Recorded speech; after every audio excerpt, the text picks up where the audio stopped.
which is presented by Empire City Casino. Come play electronic blackjack and 3-card poker now at Manhattan's closest casino, Empire City Casino. Game on. And again, worth pointing out that for the last hour or so, the wind has pretty much been blowing straight out. In fact, just over the last 2 or 3 minutes, the flags are not moving as hard and straight out as they were just a short time ago. But the winds are not expected to change too much in the near future. Suffice to say, balls getting up in that wind will get a boost. And so Curtis Granderson steps into the batter's box for the Mets, where their traditional road grays, the Cubs in their traditional home pinstripes. Infield overshifts, and the first pitch to Granderson is a fastball for a called strike, 0-1. A 92-mile-an-hour fastball from Hamill. And he'll throw a little bit of everything. He's got the 4-seamer that'll get to 93, 94. A 2-seamer. The 0-1, there's a 4-seam fastball high, 1 ball and 1 strike.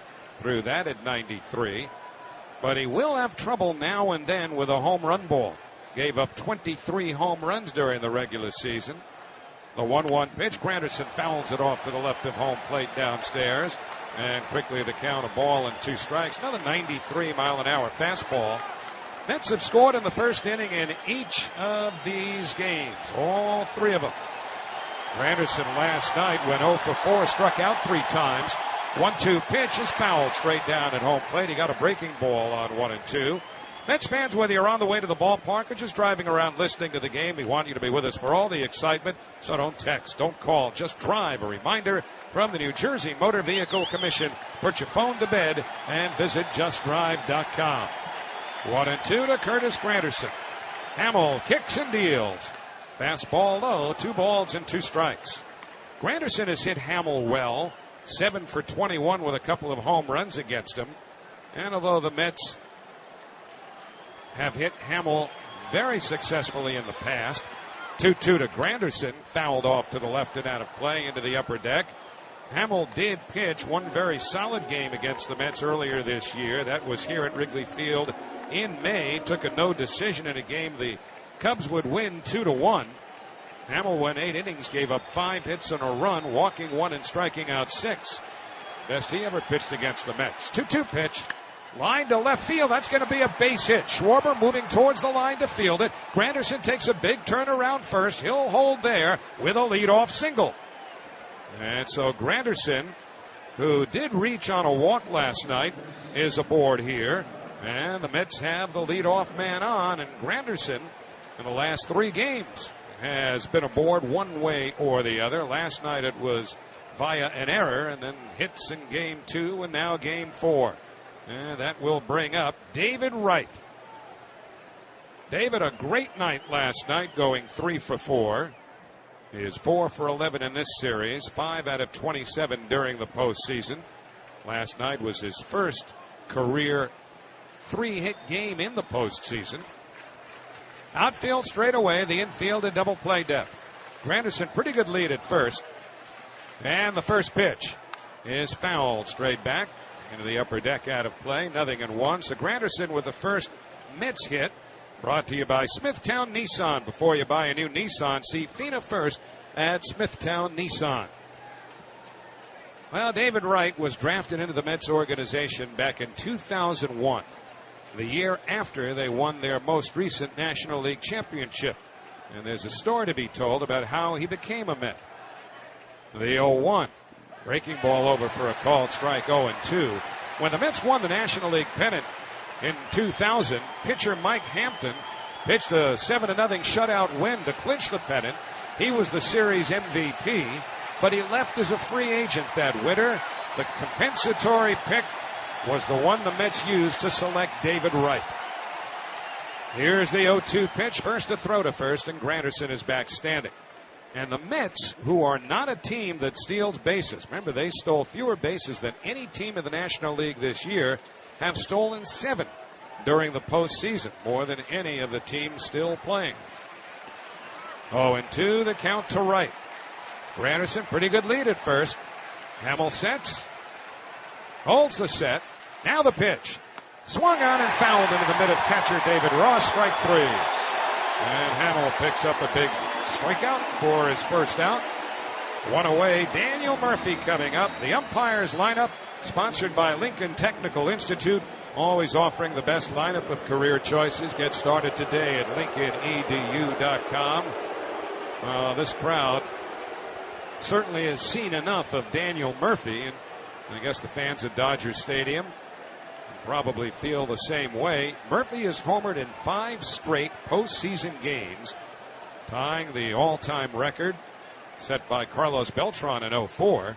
First pitch popped up left side of the infield near the dugout, playable. The third baseman Bryant makes the catch, and there are 2 men away, and the crowd reacting as though they just got Babe Ruth out.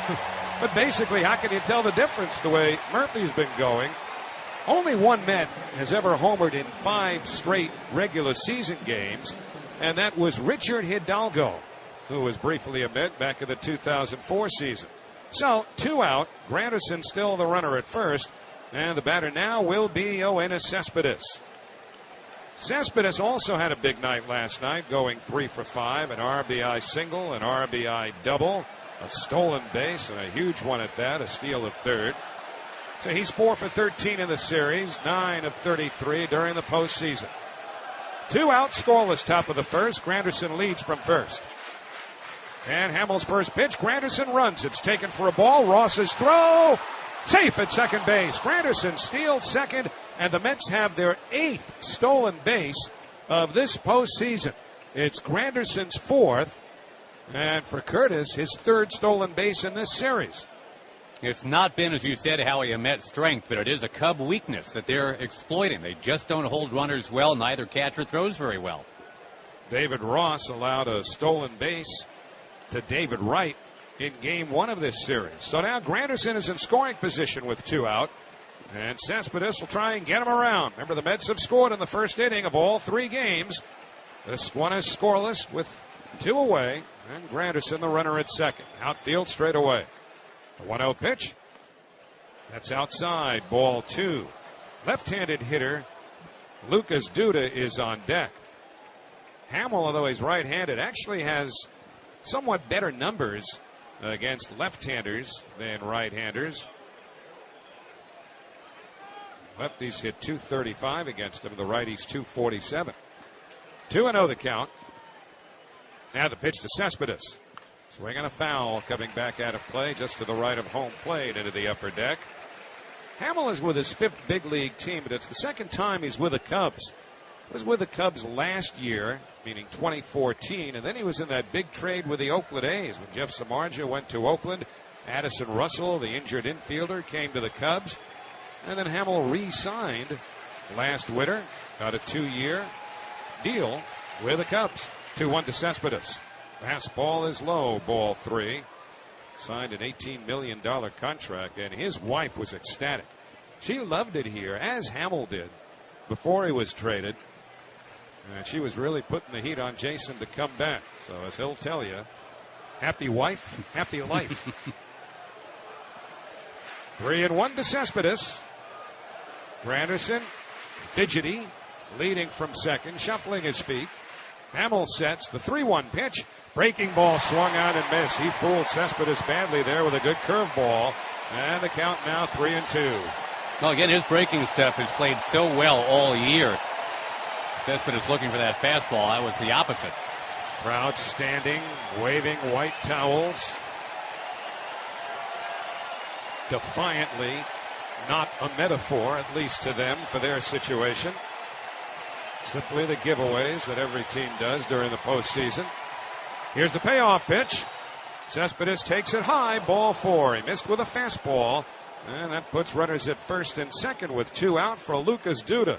Well, don't look for him to bunt here, but Duda, somewhat lacking a little confidence, I'm sure, and he pretty well admitted as much after the game, dropped down his first successful sacrifice bunt last night since the 9th of August, 2011. That was in the 6th inning. It got Cespedes to second, and then after Cespedes stole third, he would eventually score on Conforto's strikeout when the ball got away from catcher Miguel Montero. So here is Duda, who went 1 for 3 last night, 1 for 6 in the series, 3 for 24 with 13 strikeouts in the postseason. No score. Runner second and first with 2 out. Left-hand batter with power. First pitch. Inside. A fastball. Ball 1. And the infield overshifts against Duda. So it's just the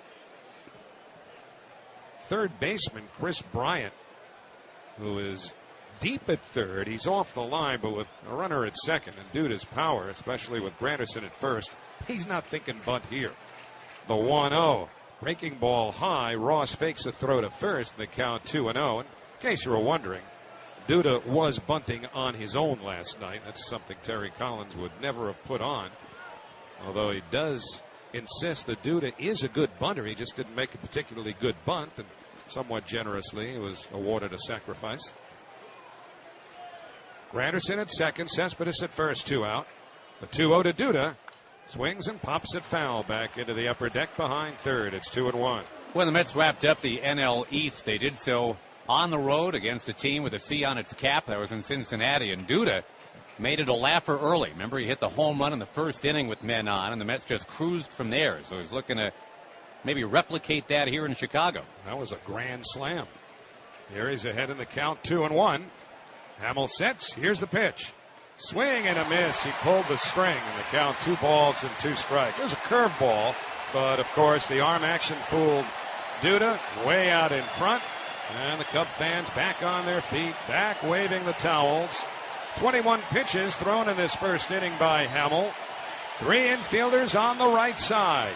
No score. Granderson at second. Cespedes at first with 2 out. Hamill sets. The 2-2 to Duda. Fastball just missed outside. Full count. Now the runners will have automatic starts. Granderson from second and Cespedes from first. Not an easy hitter's background when the Mets are batting. The Cub fans are excited. A lot of white shirts here tonight, and they wave those white towels. Travis d'Arnaud on deck. The runners set to go on 3-2. Granderson shuffles those feet at second. Cespedes at first. They're on the way. The payoff pitch. Swing and a pop foul going back into the upper deck behind third. So the workload increasing for Hamill here in the first inning. That's 23 pitches.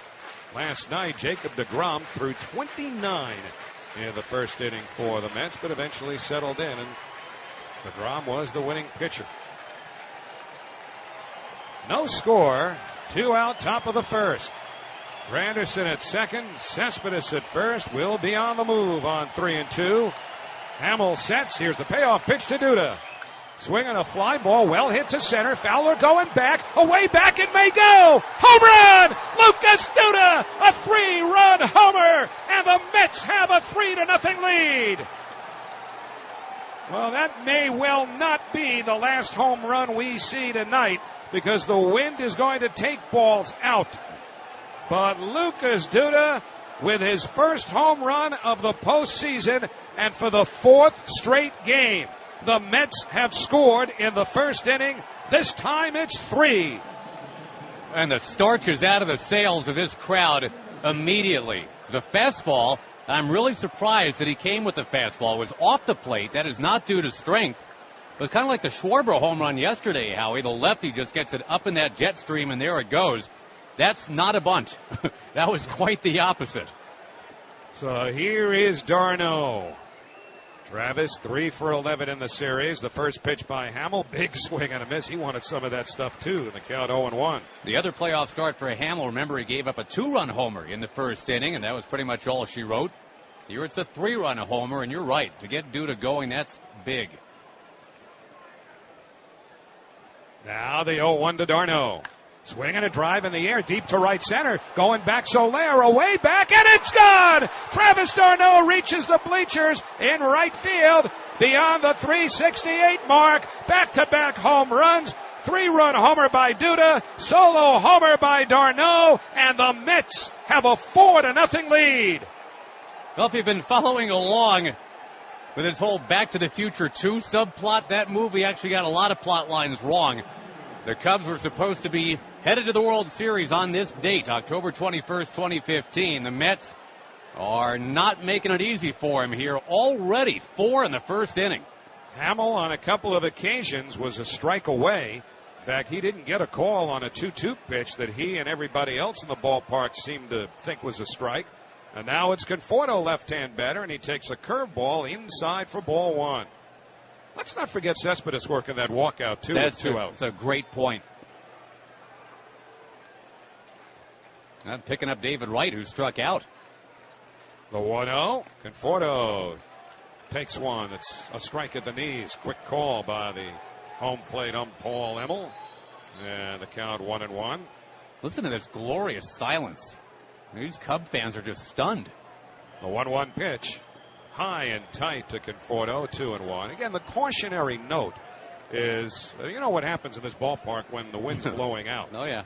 So this may take a while. But the Mets get the jump that they wanted.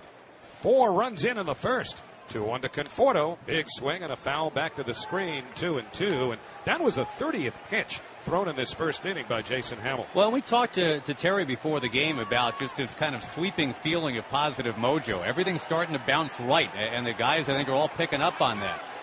2-2. The count to Conforto. Hamill straddles the rubber. Now delivers. Breaking ball inside and low. We want to check the swing at third, but no swing, says Mark Wegner. And the count 2 balls and 2 strikes. Are they going to say that hit Conforto in the foot? I think so. They were checking the swing, and now Conforto trots down to first. He's been hit by the pitch. Oh, this is absolutely not the Marco Estrada start. We were talking about how the Blue Jays, with their backs against the wall at home, got a remarkable effort today from Marco Estrada. And Jason Hamill was going to have to duplicate that. The bullpen is already up behind him now in the first inning, as the Mets will send their 8th to the plate. As it has to be, obviously. The Cubs in a situation where they've got nothing to hold anybody back for. Travis Wood is the lefty getting loose. So here is Wilmer Flores, the 8th man to bat in the inning. And the first pitch to him. Fastball is low, 1-0. I'm sorry, Howie, you're talking about the stolen bases earlier, and I think that really rocked Hamill a little bit. Granderson getting that done. But also, the Mets have now hit 13 homers this postseason, almost half of them by Murphy. Throw to first, and Conforto back. And Murphy really held this inning back by fouling out to third for the second out. Reminds me of the line that several Mets have taken credit for back in 1985 when Dwight Gooden went 24-4 and the Mets lost the division by 3. Here's the 1-0. Flores shoots one in the air to left, not deep, coming on. Schwarber reaches out, can't get it, rolls behind him. On his way to third, Conforto, he'll be held there. The ball picked up by Baez, the shortstop, and holding at first is Flores. And the Mets have runners at first and third with 2 men out. And Steven Matz will swing a bat before he throws a pitch. And poor Schwarber, although obviously he's a fine power hitter, he is not suited for the outfield. I mean, he's got oven mitts on out there. And he all but ice skated after that ball, too. I mean, the poor guy just slipped, clanked it. That was just an absolute lesson in left field futility right there. It hit the edge of his glove and bounded away. Well, 1, 2, 3. They're giving him a hit, which is ridiculously charitable. But he'll take it. And here is Steven Matz. Right-hand hitter, you know, he could swing the bat. Takes the first pitch for a called strike, 0-1. There's barely a strike call being made visually by Paul Emmel.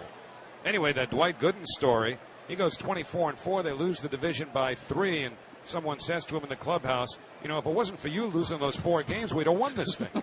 The 0-1, Flores runs, pitch taken for a strike, throw by Ross is high, and safe at second is Flores, although it looked like he was hit in the head by either the knee or maybe the glove of the shortstop Javier Baez. And Flores, slow to get up. Conforto held at third. And Ray Ramirez, the trainer, hustling out. Remember, the only real bona fide insurance the Mets have at shortstop now is Matt Reynolds, who's never been in a big league game. It was the lower leg that got him. Yeah, he got the left shin of the Cub infielder right on the side of the head. And, you know, obviously with Tejada already out for the long term, Flores has to be the guy going forward. That would be incredible if Matt Reynolds ends up making his major league debut in Game 4 of the NLCS. But, you know, Flores doesn't want to come out. He just is a little woozy right now. I'm a little surprised, Howie, that Conforto, who had a halfway decent lead off of third, didn't tear for the plate as soon as that ball went through. The Mets could have stolen a run right there. Yeah, it's a good, valid point, and only Tim Tuffle and Michael Conforto can answer whether or not the pitcher being at the plate might have had something to do with that. But remember, Matz went 3 for 3 in his major league debut. But home runs tonight by Duda and d'Arnaud here in the first inning. Tonight's Ballantine Blasts. Ballantine IPA is America's original IPA. Try some today and taste a piece of craft beer history. 0-2 to Matz. Swinging a chopper foul back behind home plate. So it's now Conforto at third, Flores at second, 2 out, and the Mets have 4 runs in here in the top of the first inning. And again, not to be a cynic, but you mentioned it, Howie. The wind is blowing out. The Cubs are absolutely desperate. So the more runs you get right now, take them. 0-2 to Matz. Hamill delivers. Breaking ball in the dirt. Blocked by Ross. The count 1-2. And about Flores running there with 2 out and the Mets up 4. Terry Collins just about told us that he'd do something like that before the game. He says there's just no lead safe anymore in baseball. Teams are running up 4 in the 8th inning. And here you've got a 4-run lead with the wind blowing out in the first inning. You bet. The 1-2 to Matz. Swinging a drive in the air to right, slicing away from Soler towards the sidewall. He reaches up and makes the running catch in fair territory, and that retires the side. But the Mets bat around. They send 9 men to the plate. They score 4 runs. There were 4 hits, no errors, and 2 men left. Middle of the first inning, the Mets 4, the Cubs coming up on the WOR Mets Radio Network, driven by your Tri-Honda dealers. Fowler, a switch hitter, batting right. And the first pitch from the lefty, Matz, a fastball, and that's outside for ball 1. Fowler just 1 for 3 in the postseason, batting right-handed. And the 1-0 on the way. That's a fastball to the knees for a called strike, 1-1. Fowler hitting .290 during the postseason. 2 home runs, 3 RBIs. The 1-1 breaking ball, that's in for a called strike, 1-2. Matz started game 4 against the Dodgers 8 days ago and lost 3-1. He went 5 innings. The 1-2 pitch on the way. Fastball in tight, 2-2. But he only made 6 regular season starts. Only 1 pitcher ever started National League Championship Series with fewer big league starts. 2-2 to Fowler, hit on the ground wide of first. Diving stop by Duda. Gets up, runs to the bag. Out at first, 1 away. Nice play by Lucas Duda, diving towards the line to take a base hit away from Fowler. So 1 away, Jorge Soler coming up. But that pitcher who had only 5 games started in his career was Marty Bystrom, who started Game 5. And that's all the LCS was back in 1980, a 5-game series. He started the deciding game for the Phillies against the Houston Astros. Game the Phillies won en route to their first world championship. Here's Jorge Soler, right-hand batter, takes a curveball, and that's a called strike, 0-1. Soler hit a home run last night, going 1 for 4. Moved up to second in the order with a left-hand pitcher on the mound. The 0-1, swing and a miss at a changeup, and the count 0-2. 85-mile-an-hour changeup from Steven Matz. You talk about Lucas Duda, by the way, starting to emerge in this series, Howie. Bunting, dazzling defense. Sure, It's in the script, I guess. The 0-2 pitch, swung on and missed, strike 3. Got him with a breaking ball. And Soler down on strikes. 2 men away. Chris Bryant coming up. We're coming to you live from the Bigelow Tea broadcast booth. Bigelow Family Tea Blender since 1945. Well, here is Chris Bryant, in all likelihood, the Rookie of the Year in the National League, but during the postseason, just 5 for 31, a 161 average with a homer and 3 RBIs. Right-hand batter, first pitch, fastball high, 1-0. Bryant went 0 for 4 last night. And he's a symbol of this Cubs offense. It's a lot of home runs, strikes out a lot. The 1-0 on the way. Fastball low, 2-0. The Cubs struck out more than any team in baseball. Bryant struck out more than any hitter in the National League, 199 times. 2-0 pitch. Fastball to the knees, a called strike. It's 2-1, a 95-mile-an-hour fastball.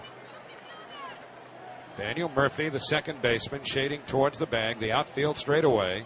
The 2-1 pitch. Fastball. That's in for a called strike. Bryant thought the pitch was either up or perhaps outside. But the count now 2 balls and 2 strikes. Bryant, as allowed, takes that 1 foot out of the batter's box, gets back in. The 2-2 pitch. Curveball swung on and missed. Strike 3. Side retired. Mets strikes out 2. And the Cubs go in order. At the end of 1, the Mets 4, the Cubs nothing. First pitch is outside. Ball 1. Fastball at 91. It took 38 pitches for Hamill to get out of the first inning. And now the 1-0 pitch. Granderson takes a strike on the inside corner. Look, Granderson had the 2-strike hit, Howie, rounding out a 7-pitch at bat that kicked over the first domino in that inning. He deserves a lot of credit. The 1-1 pitch. Granderson swings, lifts it in the air to left. Schwarber back, now moves in a few steps and to his right. Makes the 2-hand catch, 1 away, and predictably that elicits a round of applause that doesn't have the sound of sarcasm that it certainly would in the Northeast. No, yeah, and you know what? It almost reminds you of, and God bless Ron Santo, may he rest in peace, when he was on the air when Brant Brown flubbed that ball in left field late in '98, and it looked like it was going to cost the Cubs a trip to the postseason. All these fans, basically, every time a ball gets hit that way, channel their inner Ronnie and go, oh no. Well, here's David Wright, who takes off the outside corner, ball 1. Poor Brant Brown didn't live that down for 10 years. Good dude. And Kyle Schwarber is going to make a lot of Cub fans happy for years, but boy, not with his glove. There's the 1-0. Curveball is low, 2-0.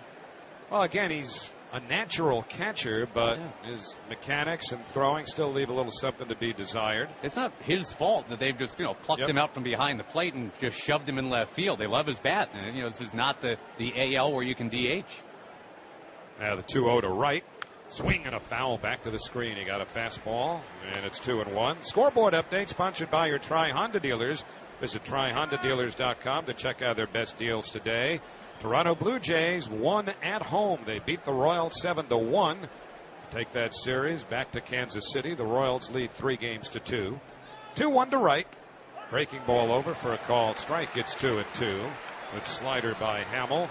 Marco Estrada, the winner, with 7 2/3 brilliant innings, allowing 3 hits and 1 run. Took a shutout to the 8th inning. Edinson Volquez took the loss. Here's the 2-2 to Wright. Off the outside corner, full count. Blue Jays scored 4 runs in the 6th inning, highlighted by Troy Tulowitzki's 3-run double. They didn't eject him today, huh? Nope. 3-2 to Wright. Here's the payoff pitch. Breaking ball inside, ball 4, and David Wright is aboard. Second walk allowed by Hamill is also hit a batter.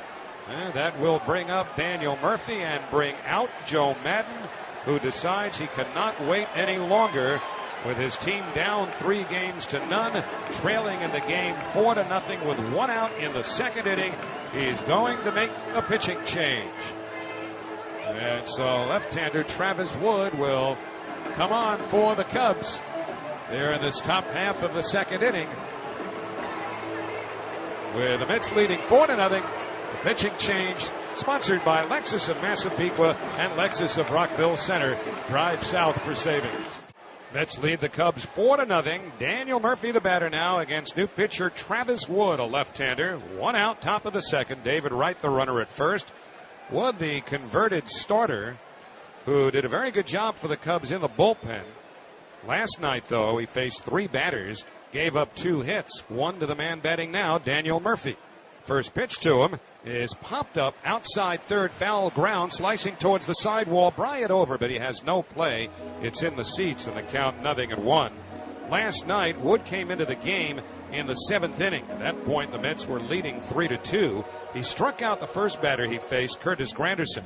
But then David Wright doubled to left, and Daniel Murphy, who's batting now, hit a slow chopper towards third. Chris Bryant ever so slightly double clutched on the throw, and Murphy beat it out. He would later score.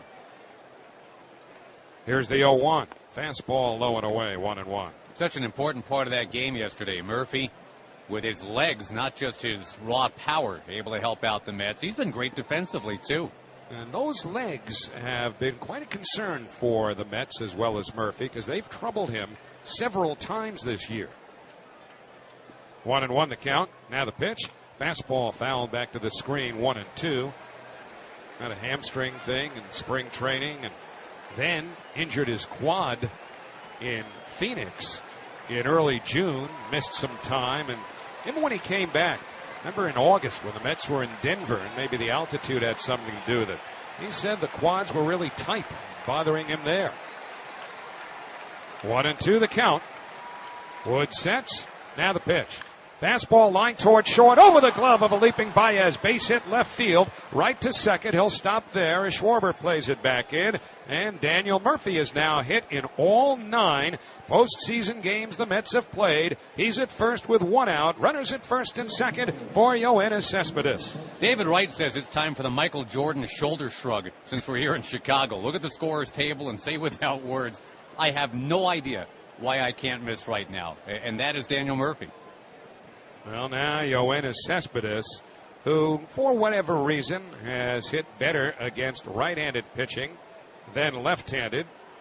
But he will face the lefty Travis Wood here. Cespedes walked and scored prior to Duda's 3-run homer in the first inning. Outfield straightaway, the infield at double play depth. First pitch, fastball to the knees, a called strike 1. Nissan's an easier choice than ever with their most exciting and fuel-efficient lineup. Now get great offers across their full line. Shop at your local Nissan store and choose Nissan.com. 4-0 Mets. Top of the second, Wright leading from second. Murphy leads from first. He's just staring at right. The 0-1 pitch, foul back to the screen, 0-2. And, of course, Murphy's doing that in case David Wright should take off the third. Murphy then would follow, unless, of course, it's simply a double steal sign that Murph would have picked up. Very often, if that runner at second is going on his own, then that runner at first may hesitate, and in doing so, not follow. Give the runner a chance to steal third, especially if he's got a good jump. But it's 0-2 to Cespedes. Wood delivers, and a fastball high. 1 ball and 2 strikes. Travis Wood, formerly with the Cincinnati Reds, getting into his 6th game in the postseason. He's 1-0 with a 4.50 earned run average.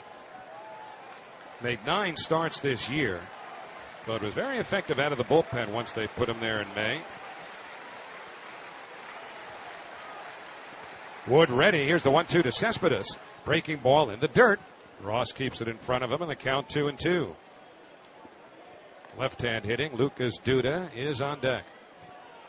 Up in the zone from a lefty for some reason, almost like a blind spot for Cespedes. Down in the zone, though, he can hit lefties when they're kind of playing around down there with breaking stuff. Got that wind blowing out.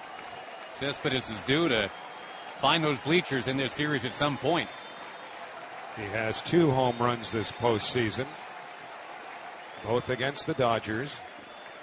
2-2 the count. Wood sets, now the pitch. Fastball in there, strike 3 called. He slipped it over the outside corner.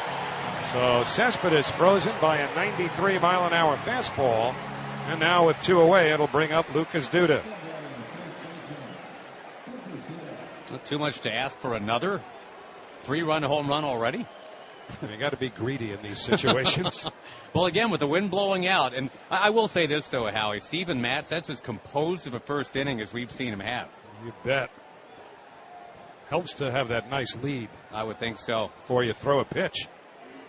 Duda, a big part of the reason. Infield overshifts. Curveball taken inside and high, ball 1. Remember, Duda's been hitting lefties this year, hitting him for power, too. 7 homers against lefties this year. His previous high had been 4. First 2 months of the season, he was absolutely brilliant against lefties and then cooled off. 1-0 the count. Right at second. Murphy at first. The pitch. Fastball fouled back to the screen. And the count 1-1.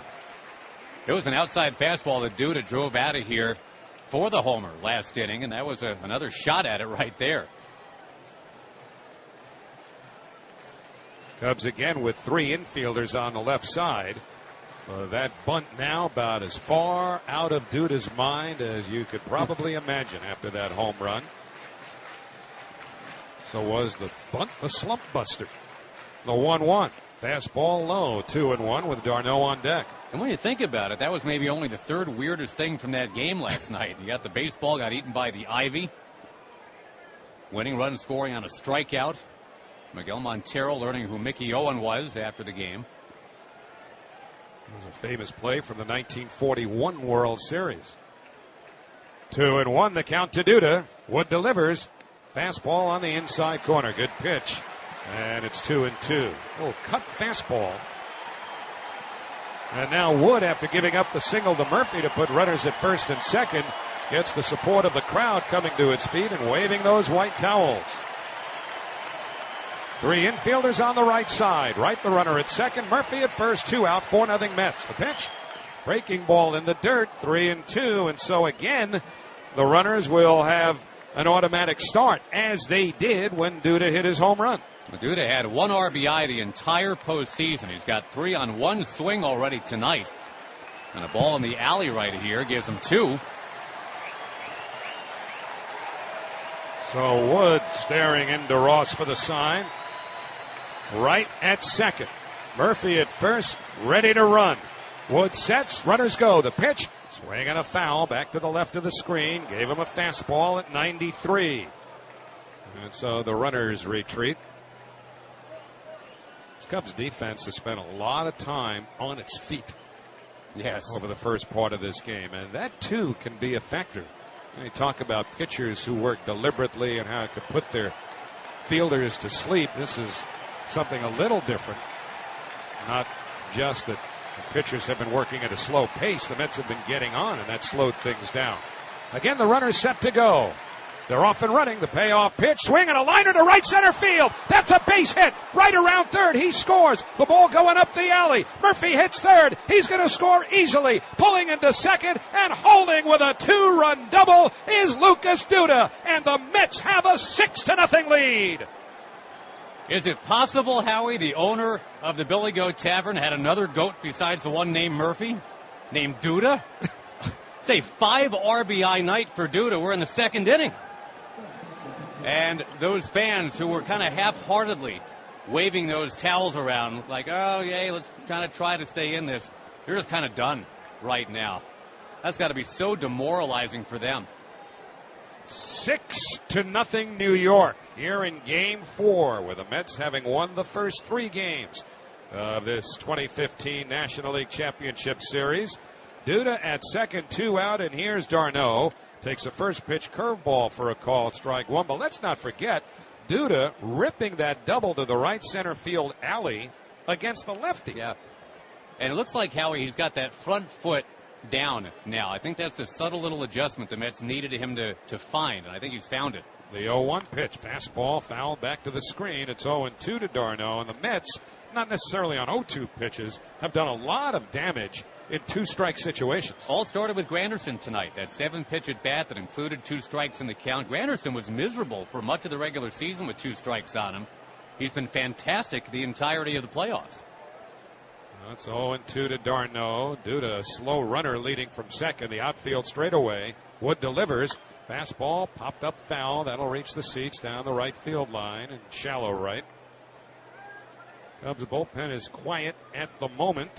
Remember, it's only the second inning. There's only so much Joe Madden can do here looking for a long man, and Wood's been a starting pitcher. Fans are so quiet, too.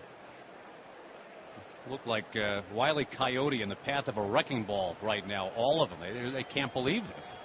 5 of the runs charged to Hamill. 0-2 to d'Arnaud. Here's the pitch. Changeup misses outside. 1-2. Pretty good take there. Will Madden get any guff, do you think, Howie, for not bringing back Lester on short rest? It's such hindsight now, obviously, but, I mean, Hamill just didn't have it. Well, only he and the rest of the Cubs organization would know how effective he might be in that situation. 1-2 to d'Arnaud. The pitch.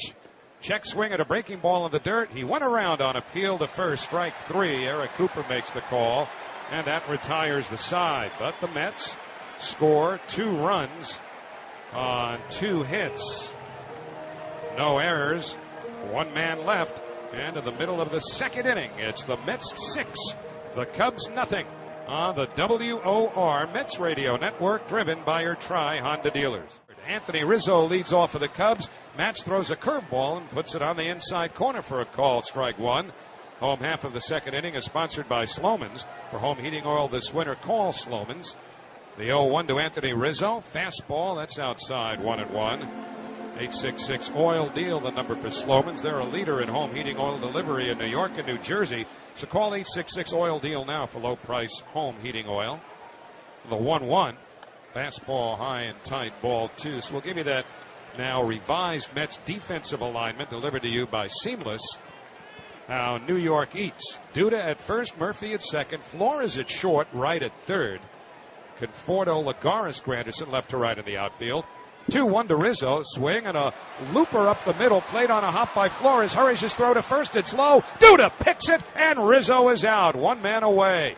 It was a soft humpback liner, and Flores was able to stay with it and play the spin, which is not easy, but he did not make a good throw to first. He was well behind the second base bag, but Duda bailed him out.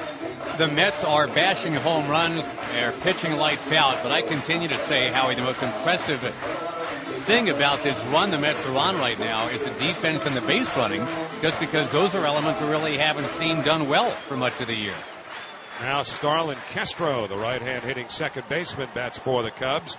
Matz delivers a fastball to the knees for a called strike, 0-1. Castro 1 for 4 last night, 2 for 12 in the series, and just 6 for 30 in the postseason. He's a guy who had 207 hits in his second big league season. The 0-1, fastball chopped slowly to third. It kicks foul, and the count 0-2. 61 of the 80 pitches in this game have been thrown by the Cubs. The time of possession stat is a little tilted right now. The Mets just needed a dozen pitches to breeze through that first inning. Looked great, mixing everything he's got. He's ahead of Castro, 0-2. Now Matz delivers. Fastball, check swing, foul. The ball in on the hands of Castro, and he fouls it back to the screen. Castro, the longest tenured Cub, and his tenure could last a lot longer if he plays out his contract here without being traded. He's signed for another 4 years. The 0-2 pitch. Breaking ball in the dirt, or did it hit him flush on the foot? I believe it did. And they're saying he went around. Yep. That's strike 3. So even though he was hit in the foot, he went around, and that's a painful strikeout in more ways than one for Castro, because he's limping on his way back to the Cubs dugout, 2 men away. Was using that bat like a cane on his way back to the dugout, and as the Cubs continue to do what will be called around here Cub things, that's on the list. That pitch got him right on the top of the foot, but he couldn't hold back from swinging. Well, you strike out as much as the Cubs do. You strike out in every conceivable manner. It's the first strikeout he's had in his last 42 at-bats, and it hit him. Here's Kyle Schwarber, left-hand batter. Holds up on a fastball that's inside, 1-0. Schwarber 1 for 3 with a home run last night. And another misplay in the first inning, which was charitably ruled a single. Matz misses high with a fastball. It's 2-0. That was a ball hit by Wilmer Flores. You know, the interesting thing about Lagares being the first guy out of the dugout before the Cubs came to bat here is we wondered whether Flores might be the guy coming out after he was hit in the head by the leg. Fastball outside, ball 3 of Javier Baez. We're thinking, all right, well, Lagares actually was signed as a shortstop. But no, he's in center. And the 3-0 pitch. Right down the middle, a call strike to Schwarber, 3-1. Speaking of hitting one's head, Lucas Duda came close to doing that in that tiny little dugout before the game. Here's the 3-1 to Schwarber. Swinging a drive in the air to straightaway center. Back goes Lagares, makes the catch, side retired.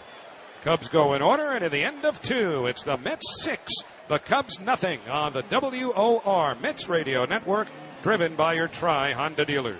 Conforto, who was hit by a pitch earlier, taking here from Wood outside, 1-0. Conforto, then Flores, then Matz in the top of the third inning. And really just an uncomfortable vibe with these Cub fans right now. 1-0 pitch, hunting for the outside corner, didn't quite get there, 2-0. You could tell, I mean, just kind of coming into the ballpark and walking around in the the various nooks and crannies of this ballpark before the game. 2-0 is ripped foul back to the net by Conforto, 2-1. You almost got the sense it was like, well, yeah, we paid for the tickets. We're here. It's been a great season. But you didn't really get that fever. Everybody was talking about, well, hey, there's been one time that a team has come from behind 3-0, and Theo Epstein was the GM of that team, so we can do this too. 2-1 is launched in the air, left center field. Fowler running on, diving, and smothers it. They're going to call that a catch. Dexter Fowler peeled it off the deck. Got the glove down, apparently. That's a fine catch by a guy who sometimes doesn't quite get there. He is considered a defensive liability at times, but to his backhand side, diving, and yeah, he did get that ball before it hit the grass. Let's pause for station ID on the WOR Mets Radio Network, driven by your Tri-Honda dealers. I'm Lauren Garrett, WOR New York. Anger that the alleged killer of Officer Randolph Holder was on the street. Details after the game. Pitch to Flores outside 1-0. The Mets have nobody on, one out, leading 6-0. Outfield straight up for Wilmer, who will check his swing and take outside. It's 2-0. Flores had the misfortune of hitting that ball that turned the right field wall into the plant from Little Shop of Horrors last night. Feed me, said the Ivy, and it gobbled up that hit from Flores. Got stuck in the belly of the beast out there. 2-0 is rammed foul back to the net, 2-1. The ground rule is pretty plain, Howie. I mean, the umpires couldn't do anything for Terry Collins. It's a tough ground rule. Well, especially because the ground is the operative term. It's not like that ball took one big hop into the ivy. I mean, it is what it is. 2-1 delivery comes. Flores checks and takes low, 3-1. But, one of my contentions was Bill Miller, the right field umpire, did not get out there quickly at all. He let Fowler make that call, but, Soler was nowhere near it. He's the right fielder who dove for the ball. Nobody could see certainly that ball was stuck. 3-1 is whacked foul out of play right side, 3-2. So, that was Terry's contention. Hey, what about, some common sense here? But unfortunately, the rule just does not take common sense into effect. And what's weird is, talking to umpire supervisor Rich Rieker before the game, he said it would have been reviewable to go see if the ball was in the ivy, but why even go to videotape? You can walk out there and see if the ball is stuck in the ivy or not. Here's a payoff pitch on the way. Flores swings and he belts it foul off to the right. We'll do it again. And the first big cheer from this crowd is for a catch in the crowd. Lucas Duda has made this place his own personal shooting gallery tonight. A 5 RBI game. He had that through 2 innings. No Met has ever had a 6 RBI postseason game. 3-2, a shot foul out of play right side, back in the crowd again.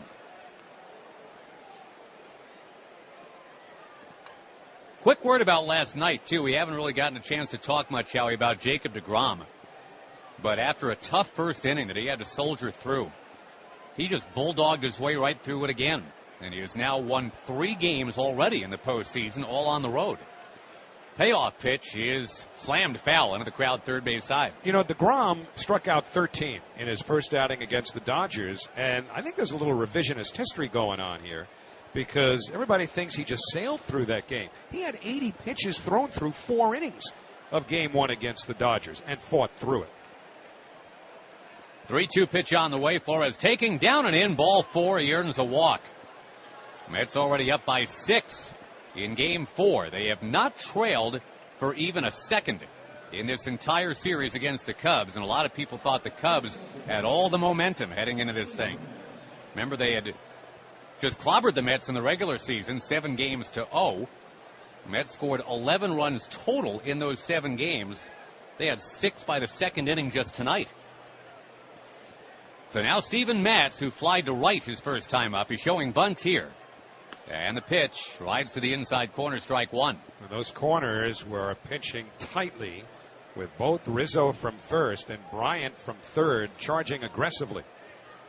That's where a hitter can, as Jack McKeon used to say, pick himself up a set of teeth by swinging the bat. Quick toss to first and Flores back. Duda and Darno went back-to-back in the first inning with home runs. First time in Mets playoff history, by the way. They've had 2 homers in the first inning.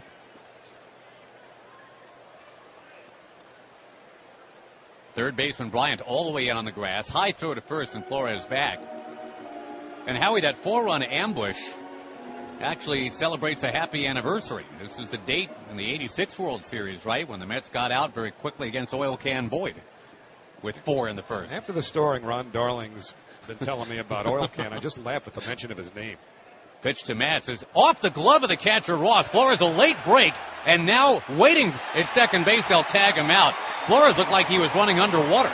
He got a late start on a ball that kicked up the first base line, and probably just never should have gone. Well, I can't remember Wilmer Flores looking any less fast than on that jaunt from first to second, and that throw down was waiting for him in plenty of time. Base runners with real good instincts will recognize that pitch in the dirt, and they'll go. Well, Flores certainly doesn't have much speed. He didn't show instinct running the bases there either. No.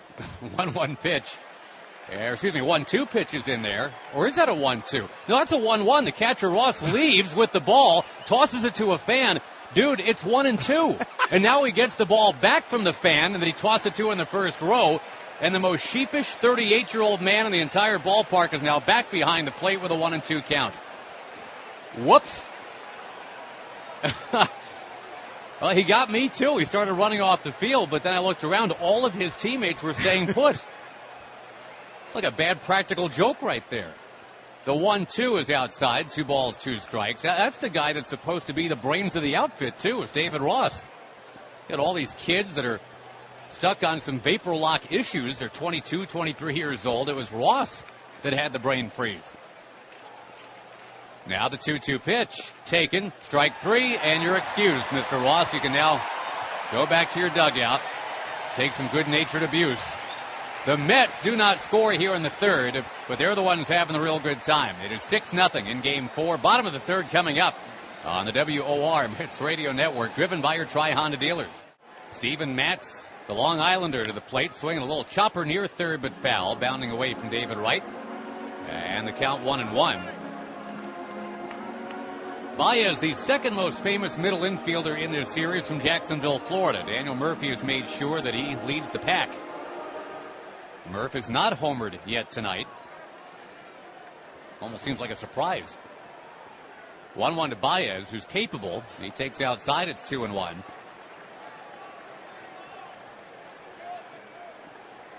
Well, Murphy's certainly getting noticed.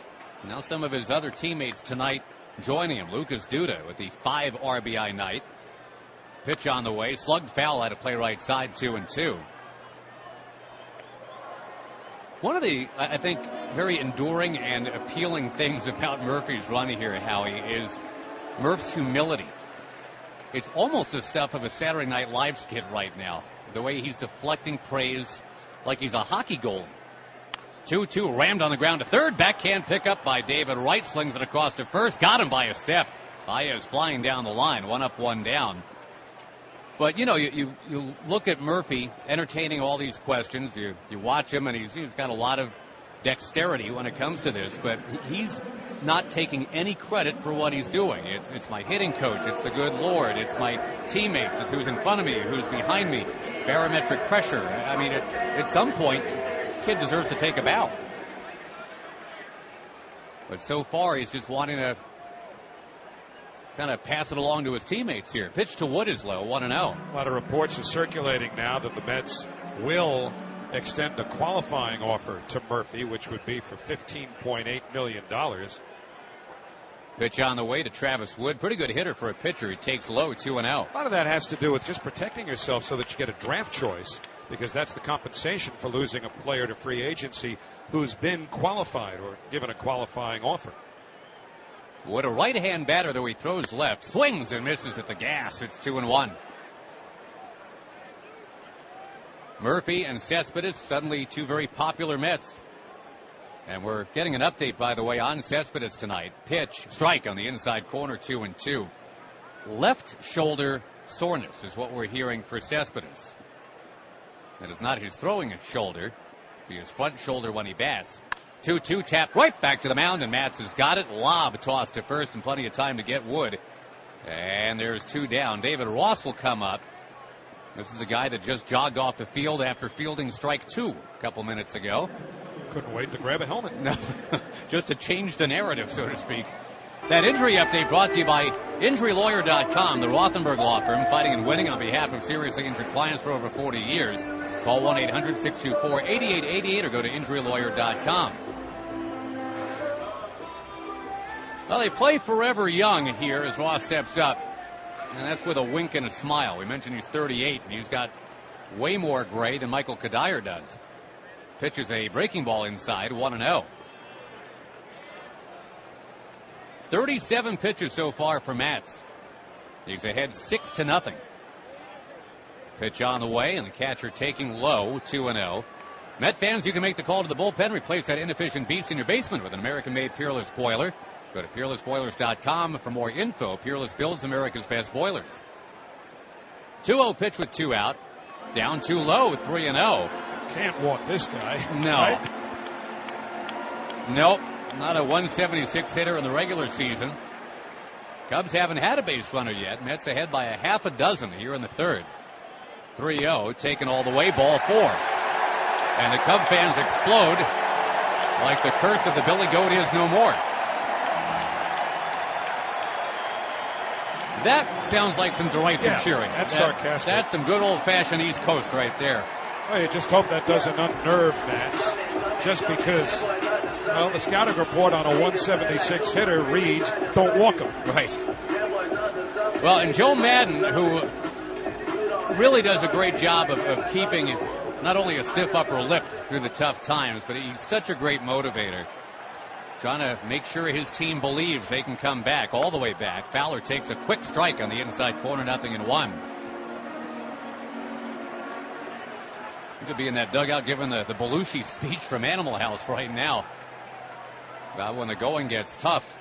Looks pretty grim for the Cubs. There's a tapper to first. Right there is Duda. And he wanders to the bag, touches up, inning over. So only one base runner for the Cubs through 3. The Mets with the 4-run first and the 2-run second, leading here in Game 4, 6-0 on the WOR Mets Radio Network, driven by your Tri-Honda dealers. Shift is on for Granderson, top of the order, batting for the 3rd time already. We're in the top of the 4th. He takes high from the former Michigan Wolverine. It is 1-0. Granderson having a marvelous postseason. Another single and a steal tonight. Checks his swing, takes on the inside corner, says Paul Emmel. And it's 1-1. Seems like Granderson's almost an unappreciated star in a pretty big market as he launches one foul out of play third base side 1-2. You look at his regular season numbers, Mark. About a 260 batting average. I know that's not much, but on base a ton. 26 homers. 70 batted in from the leadoff spot. Swinging here, rolls it foul up near first. To me, he's the MVP of the team. And I know that's a really popular conversation to have now that the Mets have gotten to this point, really close to winning a pennant. But when you look at him just playing every day, what he brought to the leadoff spot and the numbers he just read off there, I think to me, he's the most valuable player of this team. Motion on the mound. The 1-2 pitch is looped in the air, back behind third. Backpedaling and making that catch in shallow left field is Baez. Have to always check to make sure who's where with the shift on. So there's 1 up, 1 away here in the 4th inning. Brings up David Wright. David has walked in this game. Yesterday, though, I think quite instructively, Mark had 3 hits, and they were all on fastballs, too. Yeah, and that's another good sign. Another guy who's starting to come around for the Mets. You know that they have a very deep lineup, and, so deep, in fact, that they've been able to succeed without these guys. Pitch to David, taken, and it's low 1-0. Just hope that depth isn't compromised by Cespedes, however serious that shoulder injury might be. We didn't see any trauma, that's for sure. Pitch is inside, the fastball to David Wright. So we're not really sure when that developed or what it was. But, the good thing, if the Mets can hang on to this 6-0 lead tonight, they got a little bit of time to let that thing heal. 2-0 pitch is ripped on the ground to short. 3 hops and gobbled up by Baez. Arcs a throw across in time. 2 down. Brings up Daniel Murphy. Getting back to Cespedes, we're in October, almost November. These guys are playing banged up, so for all we know, there wasn't some traumatic event. This could be just something he's been dealing with for a while. That's a good point. That's something that I think fans forget sometimes. This is a really long grind. These guys are playing through things at 6-0 in this game. So maybe there was an opportunity there, to give him a break if it was something that was barking. Brings up the Bambino. Daniel Murphy taking low. It's 1-0. Homers in 5 straight games. 6 total now in the postseason.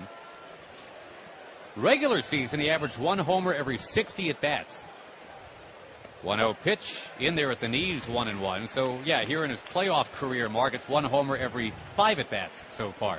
You know, the slugging for him went up in the second half of the season, you know, more so with doubles and whatnot, but certainly this surge has been impressive. 1-1 pitch is low, 2-1. And probably lucrative, too. Mm-hmm. Definitely lucrative. Well-timed surge is the hashtag. There's a band name right there. 2-1 pitch, a swing and a miss, 2-2. Mark, you probably noticed this. They played Pearl Jam's Alive when the Cubs took the field. Of course, Eddie Vedder's a big Cub fan, but I want to bring out a ballad pretty soon here because it is not looking strong for the Cubs. 6-0 New York in the top of inning 4. Nobody on, 2 out. Lefty to lefty, Richard to Murphy. Swinging a foul right at home plate. Will do it again. 88-mile-an-hour cutter. Next time you need to send money, send it online at westernunion.com or with its mobile app. Send money online quick as a click with westernunion.com. Mets 6, Cubs nothing in Game 4. Cubs have not had a lead at any point in this series. 2-2 out pitch, swinging a looper, left field, base hit. Who are you? And what have you done with Daniel Murphy? He's a 400 hitter in the postseason. And now he's just starting to rip balls to left, which is what we're used to seeing out of him. That's the instructive part, too, which is such a sign of maturity of the person as well as the hitter. Because it's very easy to get infatuated with that long ball, and as he's been turning on balls in, he's still able to discipline himself to take those pitches away, go with them, and deliver opposite field hits. 7th Met hit tonight, and now Juan Lagares up for the first time. Remember, he's in place of the ailing Cespedes. Pitches a fastball on the outside edge, strike 1. You know, it doesn't happen very much to see a player kind of grow like this late in their career, but it happens now and again. And, you know, you look at the second half, maybe this is Murph 2.0. 0-1 pitch coming in, swing, a little dribbler, foul. Caught in foul ground by Ross, who does not go to the dugout this time. It's simply 0-2. Quick word from you, Mark, if you wouldn't mind, on Steven Matz. I mean, looking at a pressure-packed situation for him, it's like he is shrugged in the face of that. And he's done it a lot. I know it's just the minor leagues, but Terry Collins says this all the time. Those experiences count, too. And I think some of that is showing up on this stage tonight. 2 strikes to Lagares. Here's a pitch from Richard. Swinging a bouncing ball foul wide of first. Goes skimming into the crowd. Pretty amazing how quiet this crowd got as soon as that ball left the bat of Duda in the first inning, isn't it? Yeah, because you was able to hear how loud d'Arnaud struck that ball right afterward. I mean, it was like a wake. Duda's on deck. Already has 5 batted in tonight. Pitch on the way from the lefty, taken on the outside corner. Strike 3 called to end the inning and leave Duda on deck. So the Mets cannot pad the lead, but they're up by 6 here in the 4th inning. Thank you, Mr. Mark Carrig of Newsday. We'll read about it tomorrow. Thank you. Pitch from Matz is down and outside, 1-0. Soler struck out in the first inning. Matz to the plate with a pitch. That's taken on the outside corner for a strike. Cub fans so used to heartache, waiting for that other shoe to drop, it seems. Duda wore the shoe, at least in the first 2 innings tonight. 5 runs batted in. 1-1 pitch, sizzles inside. It's 2-1. Nothing too weird tonight. You know, nothing tragic comic or anything like that. It's just the Mets are really hitting. 2-1 pitch is looped fair down the right field line, kicks over the bullpen mound. Played in the corner by Granderson. That's going to be a double for Jorge Soler to the opposite field.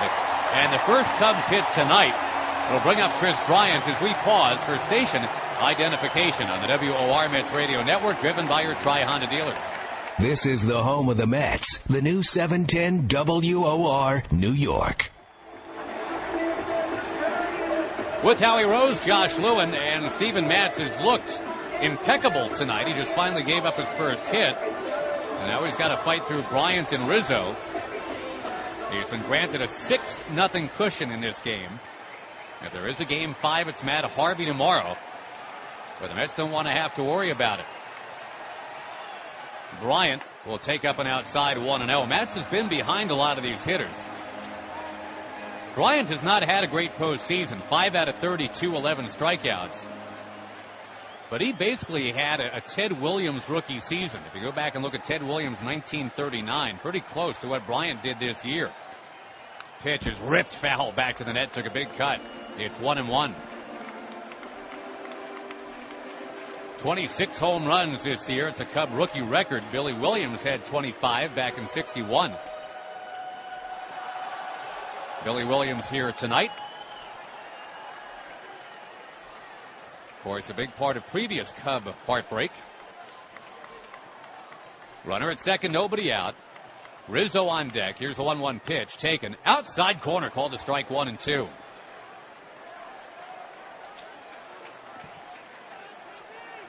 Bryant can hit for average, too. Just hasn't done it yet in this postseason. Cubs desperately trying to claw their way back, down 6. 1-2 pitch taken just off the plate outside, 2 and 2. Wind still blowing out. And that original threat of showers that was forecast, we're now being told more like 10 or 11 o'clock tonight, local time. 11 or midnight back east. Mats to the belt. The 2-2 pitch. Curveball taken inside. Full count.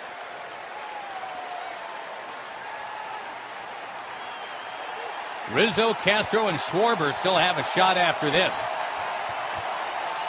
First time the Cubs have had a leadoff hit in any inning of this series, just moments ago. Their 31st inning of this series.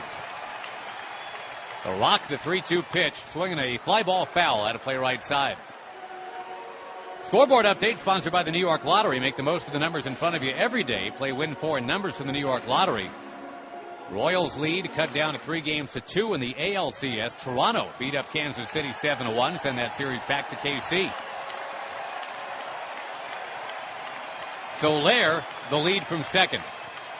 Matz with the ball behind his back, waiting for a sign that he likes, and now he's got one. On 3 and 2, swing a little roller, foul wide of third. Bryant hanging right in. Matz does have 3 strikeouts, but it's been a little while. I had 2 in the first, 1 in the second. Didn't get any last inning. Could use one here on Bryant. 6-0 New York. We're in the 4th inning. Fans waving those towels again. 3-2 pitch. High, ball 4. So here's the first real trouble for young Steven Matz. 2 on, and Rizzo coming up. Remember, the Mets had opportunities to make this an absolute laugher. They had the 4 runs in the first and stranded a couple of runners. They stranded a couple in scoring position in the second. Flores was caught stealing in the third. So, you don't want to get too greedy. You're already up 6-0, but it's the kind of game where the Mets really could have more than that. And again, the Cubs built on power hitting on a night where the wind is blowing out. Dan Warthen out to the mound to make sure Matz can find a way out of this here.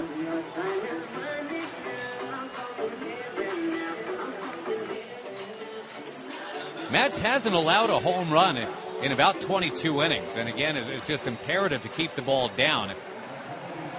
Rizzo is an interesting study because he's a guy that really can hit lefties very well. In fact, last year, he was the best lefty-on-lefty batter in the NL. Guy can crush a curveball. We know that. And sometimes he'll attack early in the count. Pitch to him. He attacks, but he bounces it foul down here first, 0-1. It's funny because he's one of those guys who always seems to be up there for at least 5 pitches, but however, occasionally takes that big rip right away. Oftentimes the Mets will shift against him, but they're not doing that here with 2 on. Nobody out. Mets ahead 6-0 in the 4th. Kicking the pitch. Curve fouled back to the net. So that's strength against strength right there. 0-2 the count. Matt's getting ahead. But from this vantage point, that curve looked up, dangerously up. And Bartolo Colon is starting to loosen in the Mets bullpen. Matt's trying to make sure the Cubs don't get back in it. On 0-2, swinging a looper, center field base hit. On to third base. It's Soler. He'll be held. They're down 6. They don't want to chance it. It's played back in by Lagares. Loaded up, nobody out for Castro. And this crowd now really cheering like they mean it for the first time tonight. One of the things you worry about is the relative inactivity of Steven Matz over the last month or 6 weeks. Remember, he last pitched 8 days ago, but before that, his last outing was in Cincinnati on September the 24th, so he went almost 3 weeks before pitching that game against the Dodgers because of the back muscle that stiffened. Castro has been a very hot hitter since the end of August. Infield, a double play depth. The pitch is smoked. Caught at third by David Wright. And everybody scrambles back one away. What a play by the captain. That ball almost took his glove right off his left hand. Could not have been scorched any harder off the bat of a hot hitter, but David Wright was ready. Oh boy, that thing was, as you put it, scorched. And it's no surprise that Bartolo Colon is throwing in earnest right now. We talked about a couple of pitches, one a curve in particular that Matz left up to Rizzo that he fouled off before shooting a single to center. And that ball Castro hit instructively was hard to the point where you've got to wonder how much more Steven Matz has left here. It sounds silly in the 4th inning with a 6-0 lead, the only time he's allowed hits in this game. But I think that's something that is a concern right now with Colon getting ready. And Schwarber at the plate. Big time power threat. Here's the pitch, lefty to lefty. Steered in for a strike at the knees. 0-1. Daniel Murphy, not the only player to become his franchise's postseason home run king yesterday. Schwarber has done that now too. He's got 5 homers this postseason. No Cub has ever had that. 0-1 inside, almost hit him. 1-1. 22 years old, this kid. He's the youngest player ever to have hit 5 home runs in a single postseason. Already a bit of a cult hero here with the bat. Got a chance to add to his legend right now. 6-0 New York, but the Cubs threatening. Bases loaded, 1 out, bottom 4. 1-1 pitch taken. Outside corner, called a strike 1 and 2. Pretty pitch. Nicely placed. Javier Baez on deck.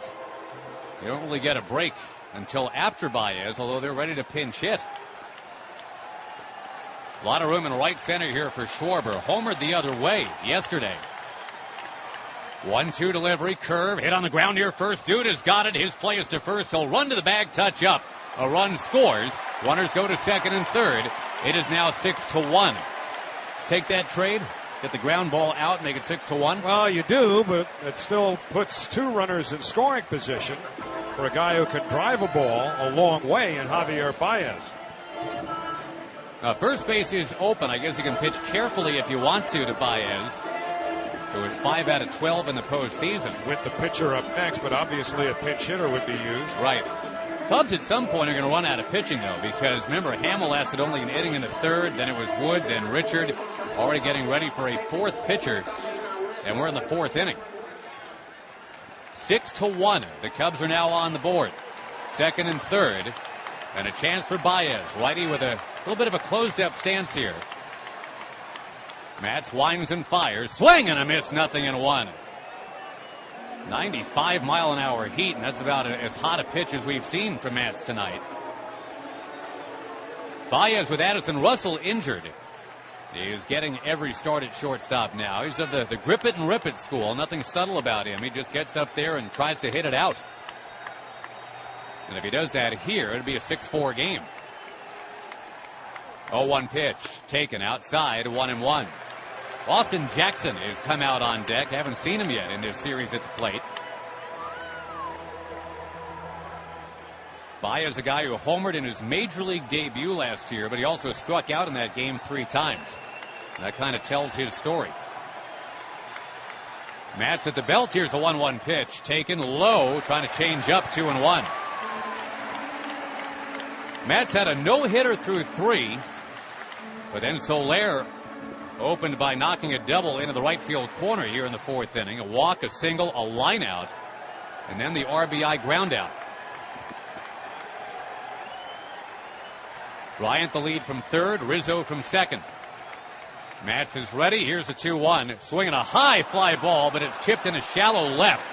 Right near the line. Foul ground now. Flores over, and he stumbles. Does he hang on? Yes, he does.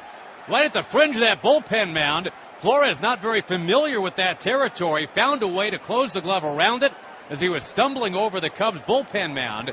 David Wright was right there with him, but Flores made that catch, and Steven Matz is out of the inning. Clayton Richard deals a fastball of the knees for a called strike. 0-1 to Duda, who hit a 3-run homer in the first inning and a 2-run double in the second. So he's driven in 5 of the 6 Mets runs. 3 infielders on the right side against him. Lefty against lefty. Fastball crowds him inside. 1-1. Travis d'Arnaud on deck offers protection in the lineup, just as Norman Seabrook and the Corrections Officers Benevolent Association protect and patrol the toughest precincts in New York, the jails. Coba, New York's boldest. 1-1 pitch. Breaking ball, he lays off. It's down and away. 2-1 to Duda with d'Arnaud and Conforto to follow. Cubs bullpen is quiet, so is the Mets. And the 2-1 to Duda. Fastball rolled to the right side, picked up by the second baseman Castro, throws to first in time, 1 away. So Duda grounds to second. And now Travis d'Arnaud, who homered to right after Duda's 3-run shot in the first inning. Did you know traffic crashes in New York City result in 59,000 hospital visits each year? The New York City Vision Zero initiative reminds you, slow down. Your choices matter. Mets right now would love this game to speed up. Yeah. But the problem is that's not how baseball works. First pitch to d'Arnaud, taken outside, ball 1. You can't go to 4 corners. You can't keep icing the puck. You can't just run out the clock, handing the ball off. The 1-0. Breaking ball, chopped towards third. Foul ball. It's 1-1. Mets would love to, run a few plays right into the line right now. And just fast forward. But Steven Matz looks like he's going to be asked Howie to come out and pitch that 5th inning after the 4th. And he gets some credit, full marks for navigating through that minefield. That could have been a really disastrous inning. David Wright, too. Yeah. The 1-1. Hard on the ground to first, down to Winnie to get it. Rizzo trots to the bag in time, 2 men away. Don't forget that grab that Wright made of a scorcher. A line drive hit by Castro with the bases loaded. Remember when David was working his way back and it became kind of a catchphrase for part of the summer when David was down in Port St. Lucie and Terry kept reminding everybody, it's the Florida State League. It's just a different speed down there. It's the Florida State League. That was a major league line drive he had to corral, and if he wasn't equal to it, and by the way, if he wasn't positioned off the line like he was, he doesn't make that play. So full marks to Tim Tuffle for telling him to be there. Here's Conforto, left-hand batter, swings and misses at a fastball. It's 0-1. So Clayton Richard, who pitched a couple of scoreless innings against the Mets in this playoff series, continues to do well. He's allowed 1 hit. That's it through 1 2/3. 6-1 New York. The 0-1 fastball of the knees. 0-2 to Conforto, who is now 0 for his last 13. Remember, he homered in Los Angeles against Zach Greinke in his first postseason at bat. Now the 0-2 pitch. Fastball fouled back to the screen. His best at bat, other than the home run off Greinke, was the strikeout yesterday. Got the Mets the lead. Michael Kadire kiddingly said to him in the dugout, "Was that the biggest strikeout you've ever had?" The answer, I suppose, would be yes. Here's the 0-2 to Conforto. Breaking ball swung on and missed, strike 3. Waves at a slider, side retired. Second strikeout for Richard. The fans are engaged here. And so Steven Matz will try and disengage them as we head to the bottom of the 5th. Right-hand batter, the first pitch. Fastball swung on and missed, 0-1. Jackson came over at the end of August from the Seattle Mariners in a cash deal. Hit .236 in 29 games. And the 0-1 pitch to him, a fastball of the knees, 0-2. Jackson now is 28 years old, a Texan from Denton, Texas. And Matz delivers 0-2. In there, strike 3 called. Matz with a breaking ball. Strikes out. Austin Jackson. And for Steven Matz, that's his 4th strikeout. Now, he's been incinerating these Cubs with the breaking stuff tonight. That's been the put away. Fastball to get ahead and then the curve to wipe him out. So with 1 out, David Ross will be the batter. He walked his first time up.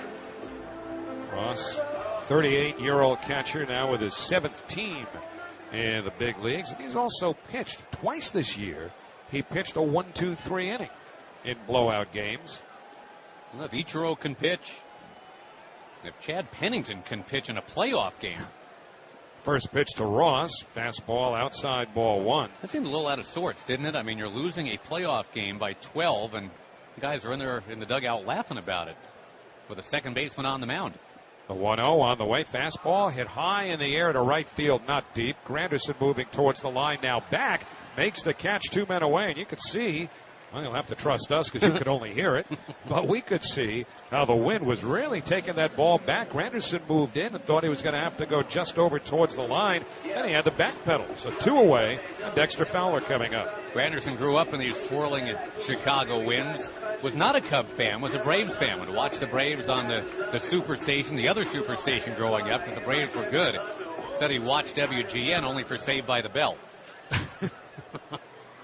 Well, here's the first pitch to Fowler, 0 for 2 tonight. A curve that's high, 1-0. Bartolo Colon still throwing in the Mets bullpen. It's possible that Matz just gives the Mets 5 tonight. And, you know, that's the question, I suppose. Is that, you know, would you take that before the game so you're going to get 5 innings out of Matz tonight? The 1-0 pitch taken high, 2-0. I mean, obviously with a 5-run lead right now, you'd say sure. You just needed to make sure it wasn't one of those 3 or 4s. Now the 2-0 pitch. Fowler swings, pops it up behind first base towards foul ground. Duda over. So is Murphy, and it falls fair. A base hit. Granderson up with it, throws it back in towards Flores. Scampering back to first is Fowler, and there's the wind we were just describing playing havoc. Not only the wind, but also the bullpen area down there.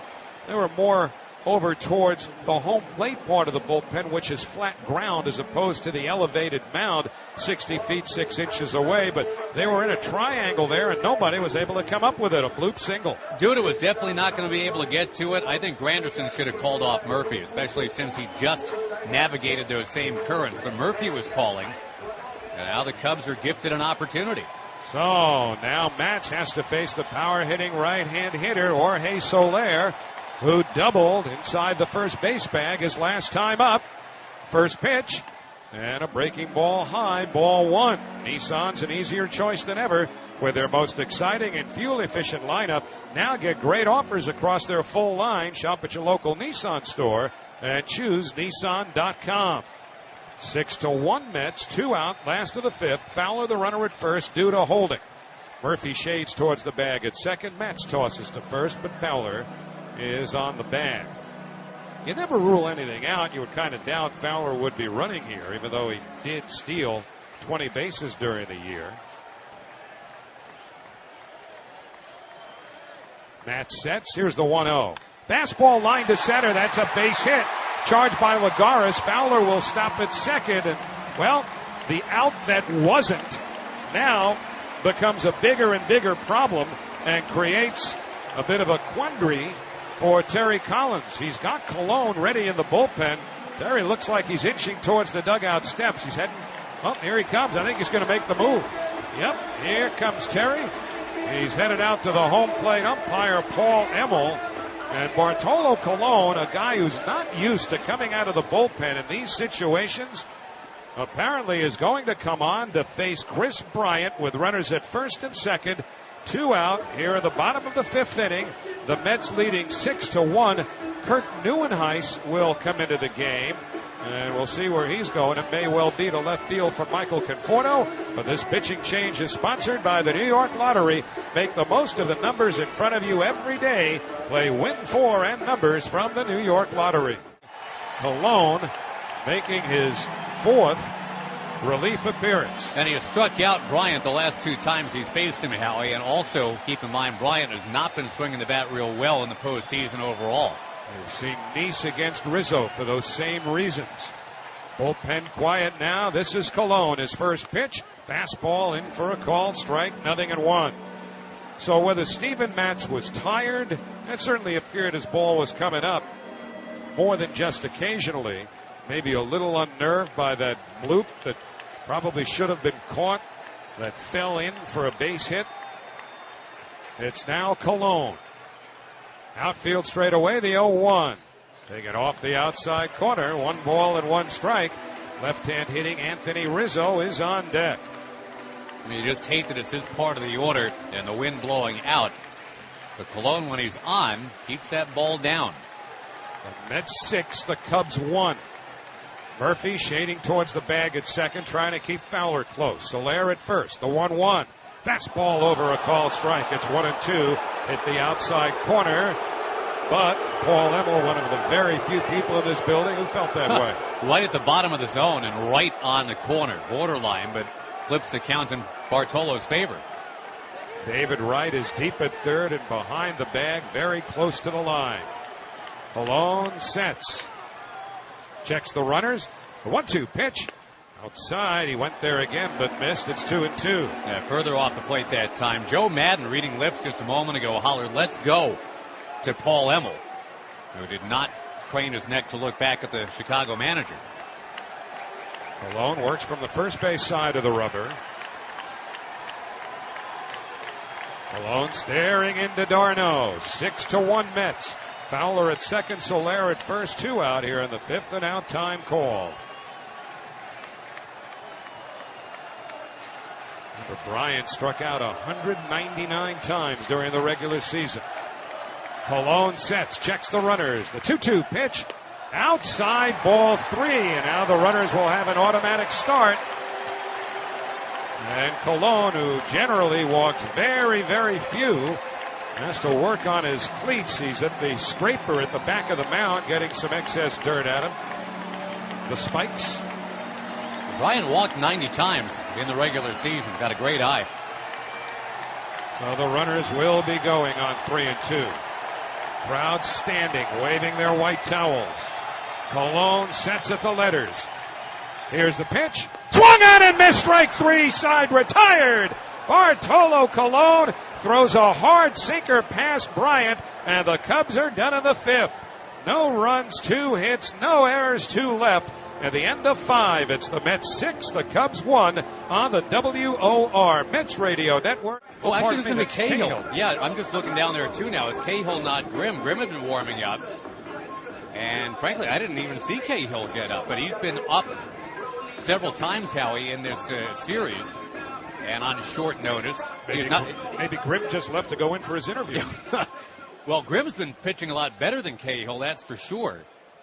Yeah, this is going to be Cahill, not Grimm. Was the last guy warming up. Well, here's Wilmer Flores to lead off. Takes a fastball low, ball 1. Remember, it was Grimm, or rather Cahill, who threw the breaking ball in the dirt that Conforto swung through, and Cespedes scored on last night. 1-0 to Flores, a breaking ball outside, 2-0. Cubs got this guy off the discard pile. Wasn't too long ago. He was a very good starter for the Arizona Diamondbacks, but until he commands that curveball, it's just not happening now. 2-0 to Flores, a fastball low, 3-0. And Bartolo Colon with a big strikeout there of Chris Bryant, meaning Terry Collins made the right choice. Here's the 3-0 to Flores. It's in for a called strike, a fastball, 3-1. Your choices matter too. Drive responsibly. A reminder from the New York City Department of Transportation and the Vision Zero initiative. Cahill behind, 3-1. Now the pitch. Line to left, coming on is Schwarber. He dives, and it gets under his glove and goes to the wall. Flores on his way to second. Fowler up with a ball. Flores digging for third. The throw is offline. Flores is in standing with a misplayed triple by the left fielder, Kyle Schwarber, who has had an absolutely nightmarish experience in left field during this series. And, you know, a couple of years ago, there wouldn't have been a huge scoreboard up there to replay the gaff right in front of him. And this time, Howie, the ball actually came out of the ivy. They had to go play it. Flores almost had it happen again, where he gets one past a prone diving outfielder, and it hits that bittersweet ivy out there but this time pops right back out. It's the first triple for Flores. So now the Cubs have to move their infield in for left-hand hitting Kurt Neuenhuis. First pitch, fastball down and in, ball one. What a time for Neuenhuis to finally get an AB. With a runner at third and nobody out. And the full knowledge, Howie, that, with a runner at third, remember what happened last time. Cahill tried to get that curveball, and he threw it to the screen. Pitch back, fastball is outside, ball two. So again, Terry Collins made the right choice with Cologne. Your choices matter too. Drive responsibly. A reminder from the New York City Department of Transportation and the Vision Zero Initiative. Here's the 2-0 to Neuenhuis. Breaking ball inside, ball three. 3-0.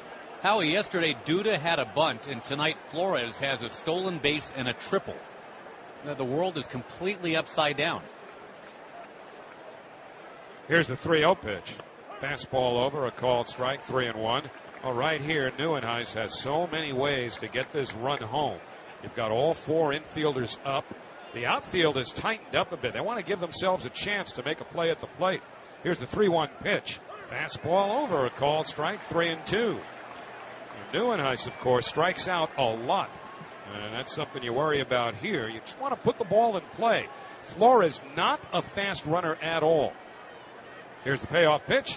Swing and a rip towards first. Diving. Stopped by Rizzo. Steps on the bag in time. Neuenhuis is out. And Flores holds at third. Big play potentially by Anthony Rizzo to take a base hit and a potential RBI away from Neuenhuis. One away. After the sprawling faceplant by Schwarber in left, Rizzo makes a dazzling play on a hot shot. He kind of bails out Schwarber for the moment. Chris Bosio to the mound. And this is an interesting call right now, too. You could go ahead and put Granderson on to go righty-righty. David Wright does hit the ball hard on the ground a lot. And the Cubs could be thinking here, let's go first and third and let Cahill go after David. Although David is 2 for 4 with a walk in his history against Cahill. Granderson is 2 for 16. So if you want to play those percentages, even though the righty-lefty thing doesn't make a lot of sense. In the 16 at-bats, Josh, Granderson's only struck out once. Which is a good sign, that's right? significant because he's making contact. And if that infield's going to be up, although, of course, you still have to put the ball in play. You've got a much better chance there to get that run home with the infield in. Neuenhuis, in his defense, certainly hit the ball well enough to get the run home. He scorched it right to Rizzo. And they're going to put 3 infielders on the right side of the diamond. They've got Bryant even with a bag at third. Here's the first pitch. Breaking ball in the dirt, ball one. Now, again, it's important to note that Flores is a slow runner. So even if Granderson drops down a bunt, there's no guarantee you're going to get Flores home. That's right. The third baseman has to keep him close. So there's very little space between Flores and Chris Bryant. Now the pitch. Granderson hits it on the ground right side. Grabbed by Baez. He throws to first. Close play. Granderson out, 2 away. Granderson collided with Castro, who's on his knees now, stumbles back to his feet. But again, Flores has to hold at third. And that's 2 balls that were hit hard enough to get through the infield that the Mets couldn't get through. But it's the right arm right around the elbow that Castro's holding. He's in pain. Yeah. And 2 sizzling shots. You're right, Howie. You get a break on one of those, the run comes in. Mets not running on contact there like they were yesterday with Murphy.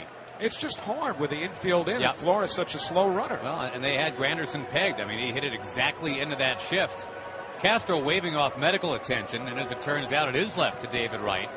This would be something if the Mets, with a runner at third, nobody out, can't get the run in. They've been stuck on 6, which is still a fine total, but stuck there since the second inning. David 0 for 2 with a walk. Now the infield back, the first pitch. Fastball over, a called strike, 0-1. 93-mile-an-hour sinker from Trevor Cahill. Cahill sets. Now the pitch. Breaking ball hit on the ground to third, right at Bryant. He's got it, throws to first, in time, side retired. Momentum by name is Cubs to some extent, as the Mets had a runner at third, nobody out, and failed to get him home. So Cologne starts his first inning, and the first pitch, fastball high, 1-0. Nobody throwing in the Mets bullpen yet. I certainly hope Cologne can get them through this inning. And now the 1-0 pitch. Rizzo takes low, a fastball. It's 2-0. Your Tri-Honda dealers know these streets better than anyone, and they have the perfect Honda model for you. Visit TriHondaDealers.com to check out their best deals today. Now the 2-0 pitch. Swing and a pop foul coming straight back out of play. If you needed Howie, you figure the Mets could consider Familia for innings 8 and 9 tonight. If you really feel that way, this becomes pretty important for Colon at least to get through the 6th inning and hopefully the 7th. 2-1 the count. Now the pitch to Rizzo. Swinging a hard hit ground to first. Duda's got it. He'll trot to the bag in time. 1 away. And Starlin Castro will be the batter. And remember, he was holding that right elbow after he collided with Baez as they smothered that ground ball off the bat of Curtis Granderson. Still a big stat, I think, Howie, to talk about how it's now 35 innings into this series, and in only one of those innings that the Cubs led off with a hit. I mean, they're trying so hard to generate some sort of momentum, some sort of rally, but it's always, except for one inning, nobody on, one out. Well, Castro taking a lot of time getting into the batter's box, kicking at some dirt, knocking some excess dirt out of his spikes with his bat. Close to the plate, right-hand batter. Colon deals and hits the outside corner with a fastball. 0-1. Scoreboard update sponsored by our Mercedes-Benz Tri-State dealers. Take advantage of exceptional lease and finance offers on select 2015 models. Visit MBUSA.com today. Colon with the 0-1 pitch. Raking ball hit deep to left field. Gone if it's fair. It's hooking. It is a foul ball. That ball had plenty of distance, but just out in front. And the count 0-2. He hit it to the firehouse across the street. That is some kind of shot. But yeah, foul. Blue Jays beat the Royals 7-1 today. Take that series back to Kansas City. Royals up 3-2. The 0-2 to Castro. Swing and another foul back to the screen. Been a couple games, remember, where Colon has been susceptible to the long ball. He's always been, because he's generally around the plate. He's got such good control. 0-2 the count to Castro. Murphy shades towards the bag at second. Colon with the 0-2 pitch. Swinging a chopper towards third, foul. David Wright not leaving a lot of room down that third base line. And again, the Mets at every turn now, he seemed to be perfectly positioned. Outfield, that's Tom Goodwin's domain. Infield, that's Tim Tuffle's domain. I think those two coaches in particular deserve a lot of credit this October. Outfield straight away against Castro. Lagares a step to the opposite side. And Colon with an 0-2 pitch. Fastball low and away, 1-2. Colon looked down in his follow through, down and behind him. Not comfortable, I don't think, in that follow through. And he just kicked at some dirt behind the rubber. Right where he pushes off. Colon into the windup. Here's the 1-2 pitch. Swung on, grounded towards short. Charged by Flores. He's got it. Double clutches, throws in time. 2 men away. Even the easiest of plays for Wilmer Flores at shortstop take a while to unfold. And have you noticed, Howie, that almost reflexively, Duda now stretches for everything coming out of the arm of Flores, just kind of assuming, you know what, he's taking an extra beat. I might have to make that up for him. So 2 away, and Kyle Schwarber, the batter. Power hitting left-hand batter who's flied to center, grounded in the Cub run, or drove in the Cub run with a ground out to first. They're really good at jamming along with the walk-up music here, aren't they? First pitch to Schwarber, a fastball inside, ball 1. This used to be Wrigley Field where, it was just pristine and all baseball, and now it's a lot of that. The 1-0, Schwarber takes high, ball 2. That's bullpen remains quiet. Colon faced 3 batters, gotten them all. Bryant to end the 5th. Rizzo and Castro to start the 6th. 2-0 pitch. Swinging a high pop-up foul behind home plate. Darnell coming over by the screen, and he's out of room. It's a few rows back. And the count 2-1 to Schwarber.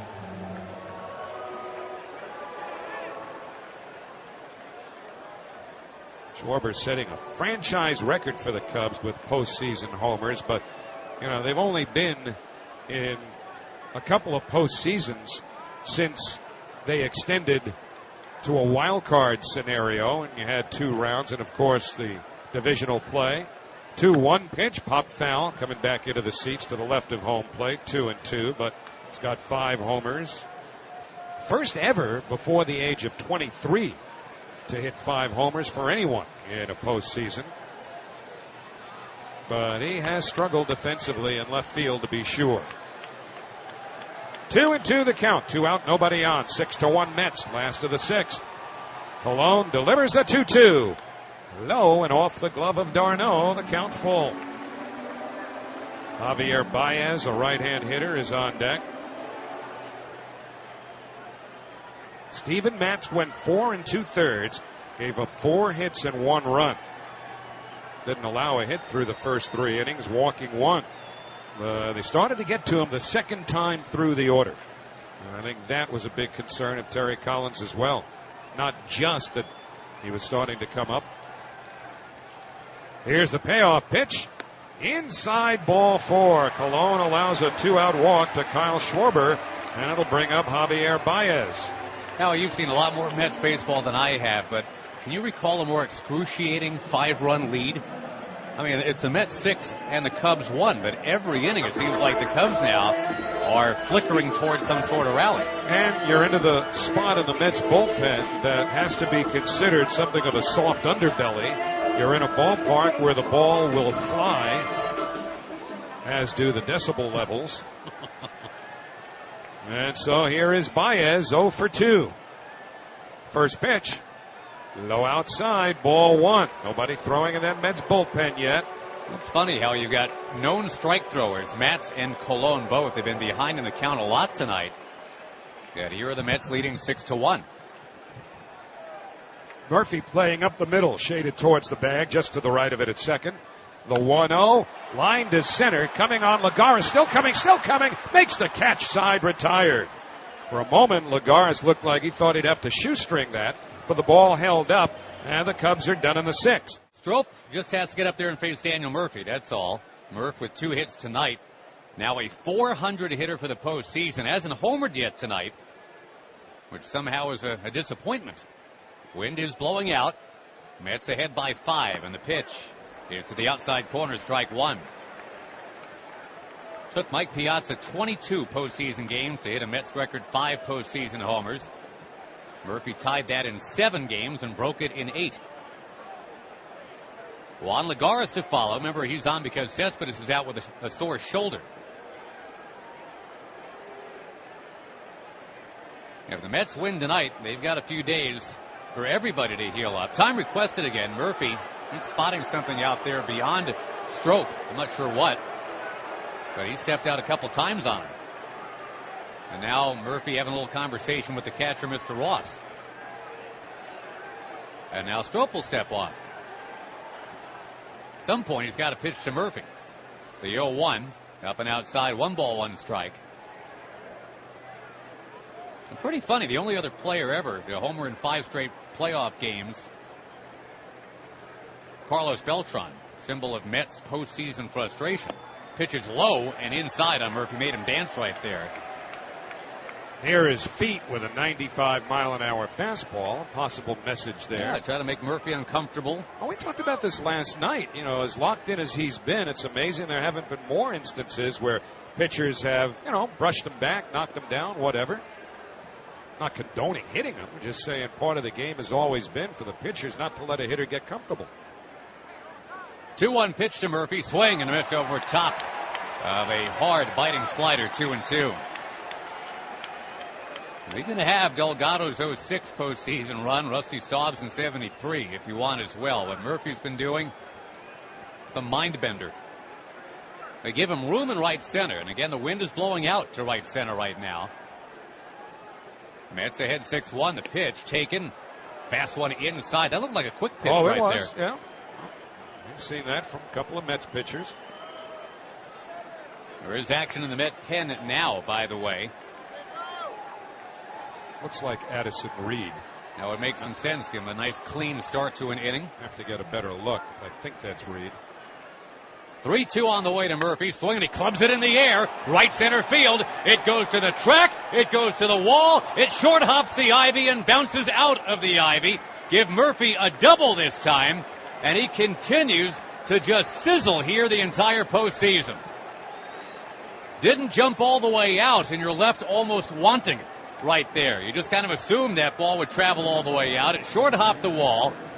And a little bit of irony there in that Fowler was ready to throw up his hands and say, hey, I can't find it, just like last night. But, well, then it was at his feet, and he had to get it back in.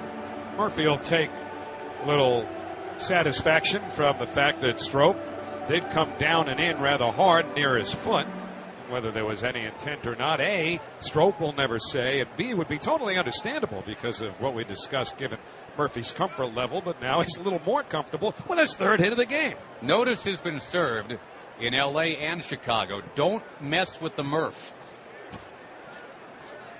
Wonder if they'd bunt Lagares here. Juan is not a great bunter. And you figure that's a skill set he could reasonably acquire. He's got the speed portion of the game. Could beat out a bunt hit or two. Time called. Ross goes out to talk to Strop. You know, you look at the way the lineup is set up now with Lagares. He's got a left-hand hitter, Duda, behind him. If Lagares were to bunt Murphy to third, they could certainly walk Duda and set up the double play possibility with Travis d'Arnaud, who's clearly a double play candidate. Hits a lot of balls on the ground. But a lot of that's predicated on whether they feel comfortable that Lagares could get a good bunt down. Now, just to push one to the right side of the infield would be okay, although Rizzo is in a bit at first. Well off the bag. Lagares squares. He pops up a bunt. It'll plop down, though, at third base. And it's winged over from third to first in time for the out. Boy, it hovered up long enough that you're thinking, uh-oh. But then Bryant couldn't race in quickly enough to pick it up before it hit the deck. And if he had been playing in just a little bit more, that would have been an issue. But as it turns out, the bunt gets down. The runner's at third. There's only one out. And that's what Lagares wanted to do. Make that third baseman coming in handle the bunt. Give a clear path to Murphy to get to third. Now will they put Duda on? He's already got 5 runs batted in, but no, they're going to go ahead and do that exaggerated shift, just like they did with Granderson last inning. And again, you worry about those breaking balls in the dirt like last night. Murphy the lead from third. Here's the pitch, and Duda takes low. It gets away, but right on it is Ross. Remember, it was Murphy that scrambled home on a ground ball to first base yesterday with Duda up. I mean, the Cubs guessed right yesterday that Duda would pull the ball on the ground. He had a hard one, a hopper to Rizzo, but Murphy running on contact was able to score. Mets leading 6-1. They have not scored since the second inning when Duda doubled in a pair. 5 RBI already tonight. No Met has ever had 6 in a playoff game. Taking a high, it's 2-0. They don't look like they're going to give him anything to hit here, at least based on those first 2. Well, d'Arnaud is a double play candidate, and he's on deck. If you're content to walk him, why wouldn't you, rather than risk the wild pitch? I agree. And, you know, again, with that wind blowing out, all it takes is for Duda to reach out across the plate, shoot one over the head of Schwarber. In all due respect, even near Schwarber, because he's not catching anything out there. 2-0 pitch, check swing, strike, the slider, 2-1. With a breaking ball yet. Playoff baseball on the Mets Radio Network, presented by the Rothenberg Law Firm. If you've been seriously injured and want the power only a multi-state firm can offer, go to injurylawyer.com or call 1-800-624-8888. Infield in tight and shifted on the right side. Murphy creeping down the line at third. Pitch from Strop. Wanders to the outside corner, called a strike. It's 2-2. Remember, Lucas went after a pitch like that earlier tonight and homered. Mets had a runner at third. Nobody out last inning, didn't score. They've got a runner at third. 1 out now in the 7th. Mets keep threatening. Here's a 2-2. Swing a loop shot foul out of play left side. Mets have been real good at the tick, tick, tick, but not so much with the boom as the game has gone along. Plenty of base runners tonight. And again, Duda's been right in the mix right since that 3-run homer in the very first inning. Reminiscent of how he put things away to seal the division in Cincinnati. That home run with men on right away. Murphy down the line at third. The 2-2 from Strop taken low and blocked by Ross. He basically saves it right out in front of him. Has to go about 8 feet out in front of the plate to grab it. So Duda works the count full. That's the count on which he homered. That's the count on which he had the double. And the 5 runs batted in. Mets baseball brought to you by Remax. Remax agents trained to help you find the perfect fit wherever you go, locally or globally. Go to Remax.com, find an agent for all the things that move you. 6-1 New York in Game 4. Again, Murphy down the line. 3-2 is low, ball 4. So after all that, Duda draws the walk. And now Travis d'Arnaud very simply being asked to not hit the ball on the ground. Which is not easy necessarily against Strop from the right side there. That's exactly right. This is why Strop is very good at his job. He gets ground balls and strikeouts. d'Arnaud pushed one in the air out of here to right field in the first inning for his third postseason home run. Remember, he had 12 in the regular season, and he missed essentially almost half the season due to a couple of different injuries. Cub fans are quiet again. Their team was down 6-0 before the bottom of the second. It is now 6-1. Strop in with a pitch to d'Arnaud. A check swing and a hit him in the hand. It's a hit by pitch, but Travis d'Arnaud is a magnet for getting hit by baseballs. He's waving off medical attention here. He doesn't want Ray Ramirez to even look at him. He's going to go to first base and actually just check the swing of d'Arnaud too. So yeah, it is an HBP. It looks more like the elbow.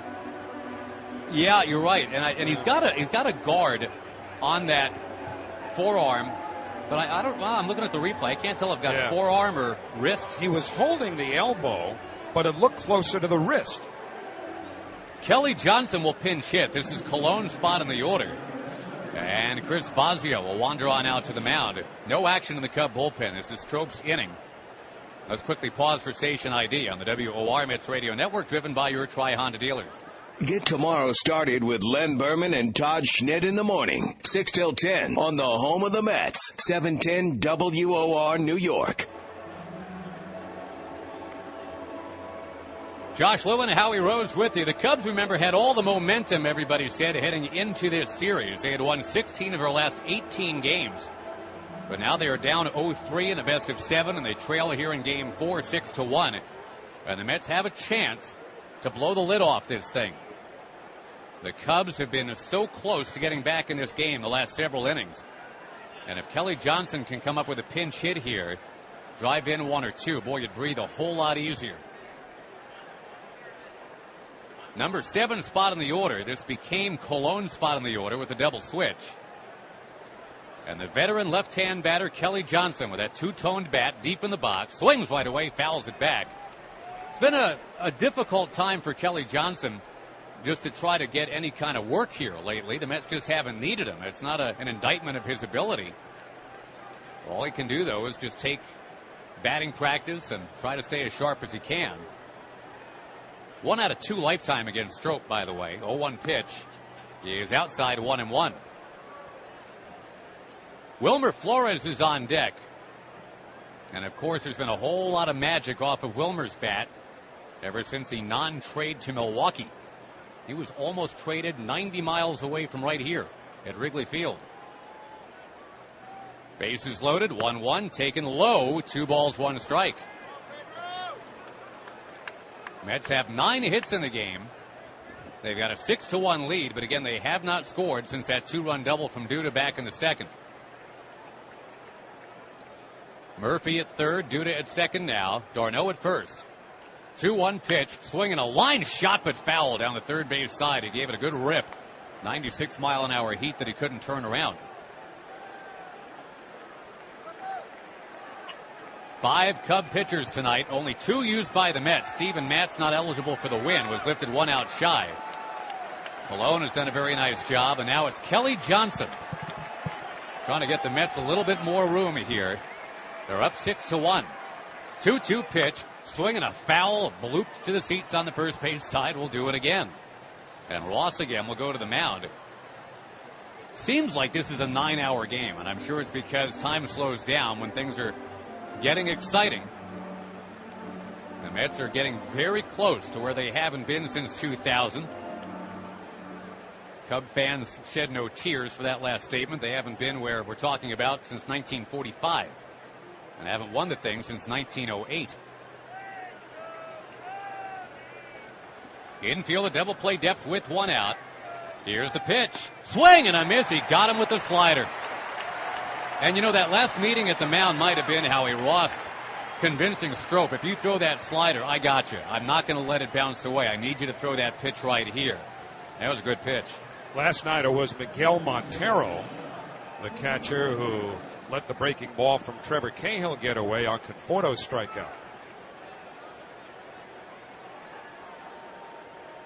Now again, the Met euphoria hits the pause button.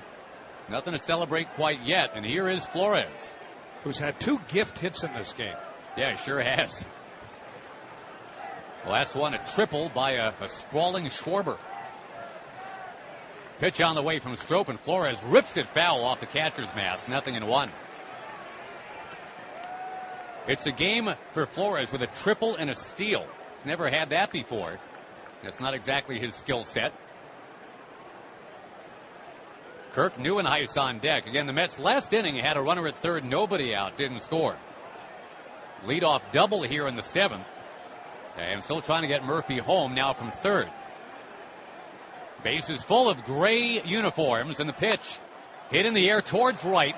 The easy play for Soler. Under it. Makes the catch, and the Mets strand 3 more. They are living large off what they did early. Mets unable to cash in. They leave them full. We're at the stretch. Eddie Vedder, the guest conductor. Reed in the postseason, 3 appearances so far. 3.86 ERA. And here's LaStella, the left-hander. He'll take a crackling fastball in the inside corner. 0-1. New Jersey native, Mr. LaStella. And Miguel Montero will be another new player about to be announced after this at-bat is over. LaStella, a .269 a hitter. Swings and knifes one foul back to the net. 0-2. Steven Matz went 4 2/3. Bartolo Colon came on for a big strikeout of Chris Bryant to end the 5th. Then a scoreless inning number 6, and now here's Reed for the 7th. This is what he was brought here to do from Arizona. Wind blowing rather stiffly to right now. 0-2 pitch. Golfed foul and hit Montero in the on-deck circle. It goes careening off his hip. He appears to be okay. I think it hit him in the helmet, Josh. You think? I think it might have nicked him in the helmet. And then he went looking around to see where the ball was. He never left his feet. He just took that helmet off, checked the ear flap, and then tipped it to the crowd. Check swing line shot foul off the on-deck. And you know what? It hit Darno's helmet or mask first. Pitch is lined into the alley right center, but on the move, Lagares makes the catch. And again, a Met positioned well. He plucks it out of the air. 1 down. Yeah, got to look at that replay. It hit Darno first. And then a double bank shot. It got Montero. So 2 catchers with 1 swing. And Montero will bat now. Boy, was he honest and emotional after the game yesterday, huh? Failing to catch that strike 3 in the 6th inning last night. He told the media, I tried, but I failed. And trying, he said, is for losers. I did not do my job. Pitch on the way from Reed. Swing and a miss. He's doing his job so far. It's 0-1. 8 outs away for the Mets right now. Looks like John Neese will start to get loose in the Met bullpen. Montero, a .248 batter in the regular season. A little bit of pop from the left side. Very upright stance. A 1 pitch outside, a 1-1. These guys know each other from their days in Arizona together. One pitching to the other. Montero behind the plate.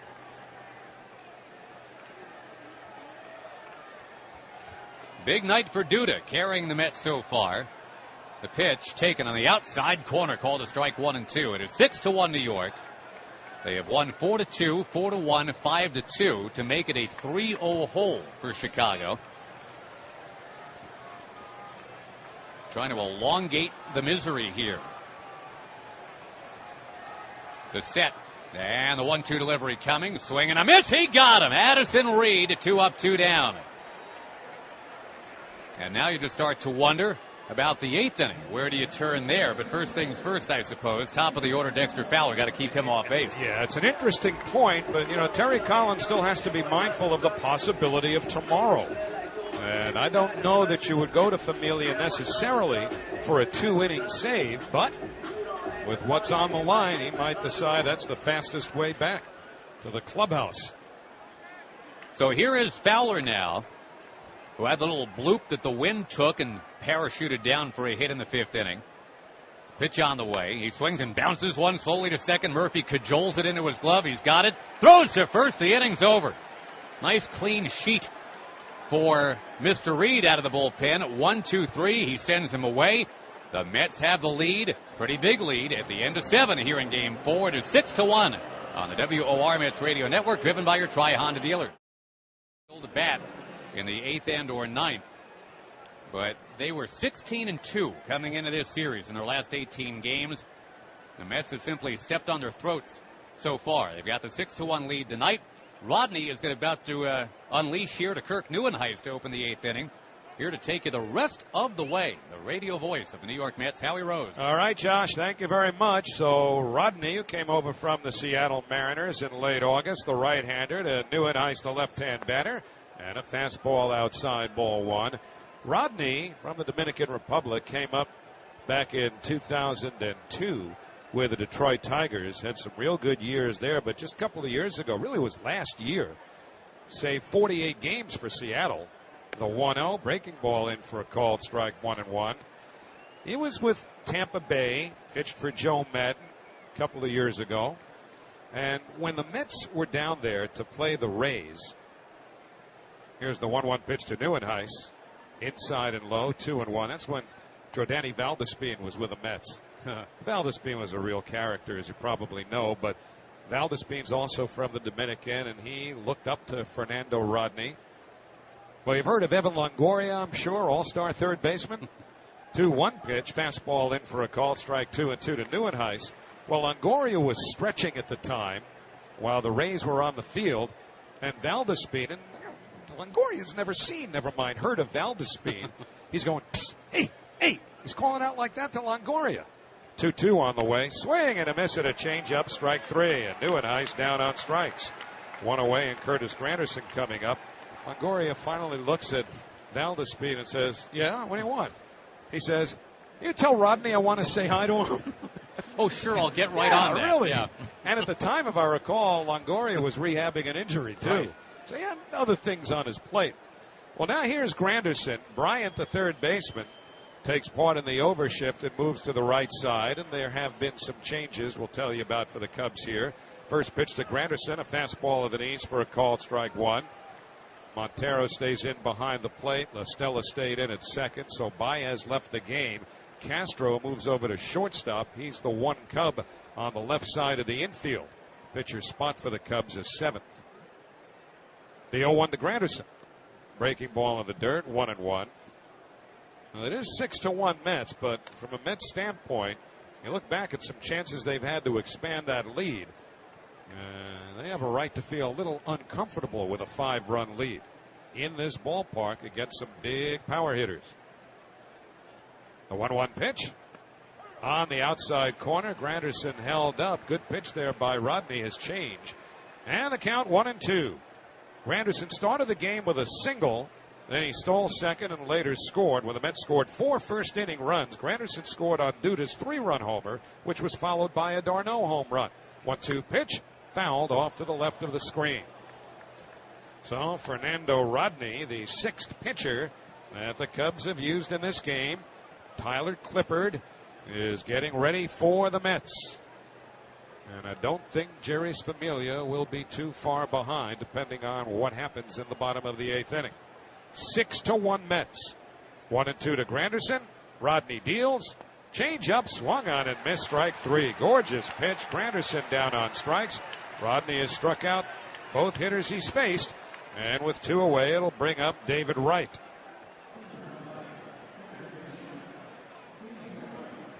In the bottom of the 8th, the Cubs will have Soler, Bryant, and Rizzo. Getting into the power of their batting order with Tyler Clippard throwing. Of course, technically, Addison Reed is still in the game, but the way Terry Collins utilized the back end of his bullpen late in the year, it was Reed in the 7th, Clippard in the 8th, and then Familia. Here is Wright. First pitch. On the outside corner, 0-1. And again, a great changeup by Fernando Rodney. The Mets are pretty lucky they haven't seen much of Rodney in their series. They've got great stuff right now. This is only Rodney's second appearance of the postseason. His first against the Mets. Just pitched 2/3 of an inning. The 0-1. Fastball low. 1-1 to right with Daniel Murphy on deck.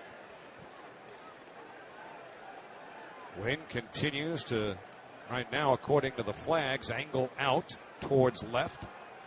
Not quite as vigorously as the flags were blowing early in the game. Outfield straight away against right. The 1-1. Fastball low and away. Ball 2. No baseball rule, Howie, that says you can't wear your hat at a jaunty 35-degree angle on your head, but if there was one, Rodney would be in violation. It's an odd look. Yeah, I'm kind of old school on that stuff. But whatever. Here's the 2-1 to right. Fastball low, 3-1. I've seen some older retired players occasionally see a kid, say, wearing his cap backwards. Not mentioning any names here, but the retired player will occasionally say, son, turn that cap around and look like a ball player. So Buck Showalter said it to Ken Griffey Jr. Yeah, that caused a stir. I remember that. 3-1 pitch in the dirt, ball 4. David Wright draws a 2-out walk, and that will bring up Daniel Murphy.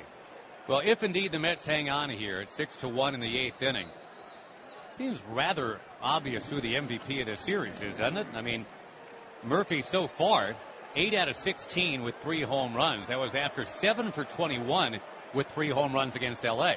I'd like to see somebody, if it ends tonight, make a case for someone other than Murphy. How do you build that case in comparison to what Murphy's done? You can't. I mean, nobody has really had that 2-game, 8 innings, 12 strikeout thing happening. I mean, Jake Arrieta might not pitch a second time, and he wasn't spot on against the Mets. DeGrom had to battle. It's not going to be a pitcher. I don't know how it can't be Murphy. But again, let's caution. We are getting ahead of ourselves here. It is the top of the 8th inning with 2 out. The Mets leading 6-1. And Wright being held on at first by Rizzo. First pitch. Fastball outside 1-0. Remember, Rodney, he can still get it up there. That's a 97-mile-an-hour fastball to go with that changeup that's about 14 miles an hour slower. Their bullpen is really impressive with Strop and now Rodney and, of course, Rodon, too. Bryant, the third baseman, far off the line. Murphy, a couple of hits the other way tonight. 1-0 pitch, fastball at the knees, a called strike. It's 1-1. Yeah, after blasting all the power to right and to center. It was kind of old school Daniel Murphy tonight. Line drive hits to left.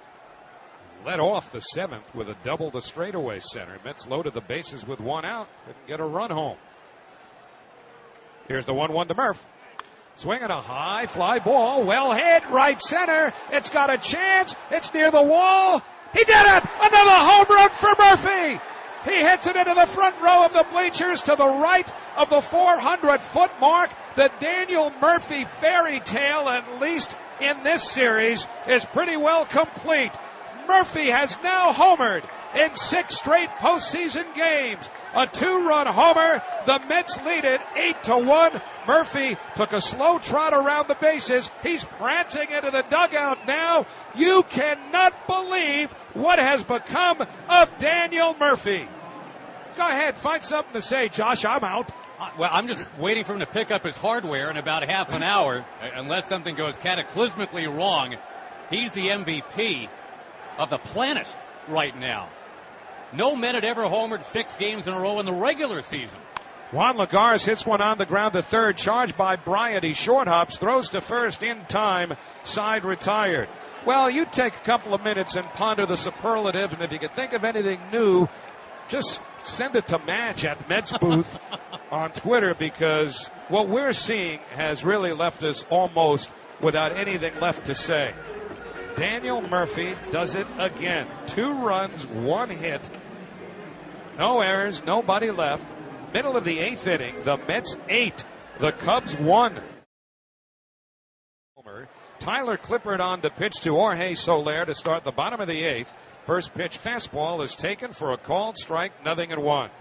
All the talk about, and again, Cub fans look for any reason to go down that very lonely road. But the fact that the GOAT's name was Murphy, everybody talked about that. The curse of the Billy Goat. It just had to be named Murphy, huh? Here's the 0-1 to Soler. Breaking ball for a called strike. 0-2. Bob Murphy was in the booth for the Mets, of course, when the Mets got past the Cubs in '69. Cubs were ready to win in '84. Bob's brother Jack Murphy Stadium, named for him. That's where it all came apart for them in '84. Murphy here, Murphy there. Murphy in the bleachers again tonight. 0-2 pitch taken low inside, 1-2. Of course, there is a place right across the street here called Murphy's Bleachers. I don't know how any self-respecting Cub fan can go in that place the rest of this calendar year. How can you do anything but walk right past it tonight if you're a Cub fan? Murphy's Bleachers. 1-2 the count. Clippard into the windup. Now the pitch. Change up in the dirt. 2-2. So the Mets finally get a little more breathing room, and I know that sounds, as you used the term so aptly before, Josh, a little greedy, because it was 6-0 after the top of the second inning. But the Mets had plenty of chances to pile on. Yeah, and the Cubs have all these power bats, and the wind's been blowing out all night. Just hasn't really helped the Cubs yet. Here's the 2-2 to Soler. Change up, lined in the air to left, down the line. It's going to be in for a hit. That one hops the ivy, comes out of the ivy. Played on the warning track by Neuenhuis. He fires into Flores, and standing at second with a leadoff double is Jorge Soler. Well, it's a 3-hit night for Soler. Too little, too late. They moved him up in the order, trying to get him some fastballs to hit.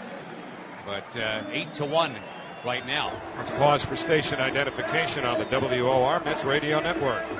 I'm Lauren Garrett, WOR New York.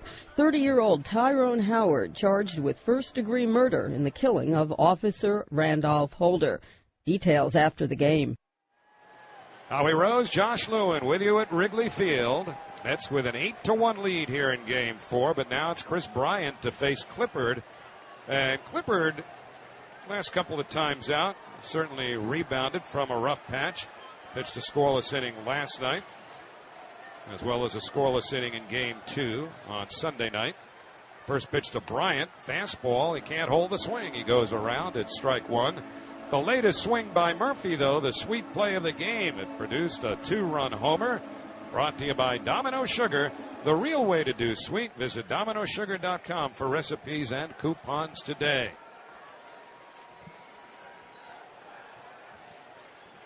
Clippard making his 5th appearance in the postseason. 0-1 the count. Checks the runner at second. Now the pitch. High with a fastball. And that evens the count 1-1. Clippard got into Game 1 against the Dodgers and allowed a run. That was in relief of Jacob deGrom. Well, then he pitched a scoreless inning in Game 4. Now the 1-1 pitch. Bryant takes the change up low. Ball 2. Well, Mets just gave Clippard an 8-1 lead to work with. And they would love for him to just get this to the 9th inning so they could give the ball to Jerry's Familia, who is not throwing at the moment, nor would you expect with a 7-run lead. You still have to remember there's a chance for another game tomorrow. Here's the 2-1 pitch. Low, 3-1. Yeah, no time to mess around here. You got Rizzo on deck. You don't want to give the Cubs any iota of a feeling that they can blast their way back in this game. Jonathan Neese is getting up now. He was throwing earlier. The guy I would want to match Neese up with is the guy on deck, Anthony Rizzo. 3-1 the count. Clippard sets. Now the pitch to Bryant. Swung on and missed. He pulled the string beautifully there, and now the count's full. I wouldn't mind seeing him going right back to that same pitch. I don't think Bryant hits his changeup. Neese trying to get ready quickly in the event that Terry Collins wants him for Rizzo, given how he's dominated Anthony Rizzo. 3-2 the count. Clippard sets, checks the runner, now the pitch. Changeup hit deep to left center. Forget it. This ball's going a long way. A 2-run homer for Chris Bryant halfway up the bleachers in left center field. The Cubs get Murphy's 2-run homer right back. Clippard's now allowed a double and a homer, and the Mets lead is cut to 8-3. And that will re-engage the fans. And, I'll amend my statement. Yeah, he can hit a changeup if it's left exactly down the middle of the plate. That pitch is supposed to be down below the knees, closer to the toes. That ball was above the belt. That's just a pitch asking to be elevated. And Clippard, who has stumbled here of late. This is absolutely what you didn't want here with the double and a homer right away. Remember, it's the first runs he's given up since the first game of the division series. But now the Cubs have the fans back interested. And here's Rizzo, and he takes a changeup for a called strike, 0-1. 8-3 New York. Just not allowed to be comfortable, are you? No, it's funny too, Howie, because Murphy's home run was kind of an arcing, soaring, will it, get out. That thing was just crushed. Line shot, no doubt. The 0-1 pitch. Changeup low. So the count 1-1. So the Cubs, with 3 runs so far tonight, have now scored 32 in this series. 23 of them, or I should say not in this series, in the postseason. 32 runs in the postseason. 23 of them have come via the home run, and they've now hit 16. The 1-1 to Rizzo, taken at the knees for a called strike. Fastball, and it's 1-2. Again, Familia's not up yet. It's Jonathan Neese. Familia pitched last night. 1-2 the count. Now Clippard delivers in the dirt. The changeup, 2-2. Now it was a big 8th inning that wobbled the Cubs last time they were in a position to make this city catch fire. That was the big Marlins 8th inning when Steve Bartman became infamous. It's 2 runs in this 8th inning here, and they still got a lot of runs to get. 2-2, the count to Anthony Rizzo. Power hitting left-hand batter. Clippard delivers. Pop in the air, foul, slicing down the left field line towards the seats and out of play, well beyond the reach of Neuenhuis. Your Tri-Honda dealers invite you to park like a pro with a standard multi-view rear view camera in a Honda Civic. Check out the great deals now at TriHondaDealers.com. 2-2 to Anthony Rizzo. Starlin Castro waiting on deck. Here's the 2-2 pitch. Change up, line to right, moving over. Granderson makes the catch, 1 away. Good contact, though. Again, Clippard left that change up, and Rizzo put it in the air, but Granderson was there, and that's the first out. And I can't imagine that after Castro bats that they leave Clippard out there to face Schwarber. I think they've got to go get Neese for Schwarber, right? You would think, because, again, Familia's not throwing, so they're getting Neese ready for a left-handed batter. And it's the man behind the guy coming up now, Starlin Castro. Although, of course, one of the reasons Clippard is here is because that changeup is supposed to be and has been historically very effective against the lefties. Now Clippard backs off the mound before beginning his windup. Time had been called at home plate.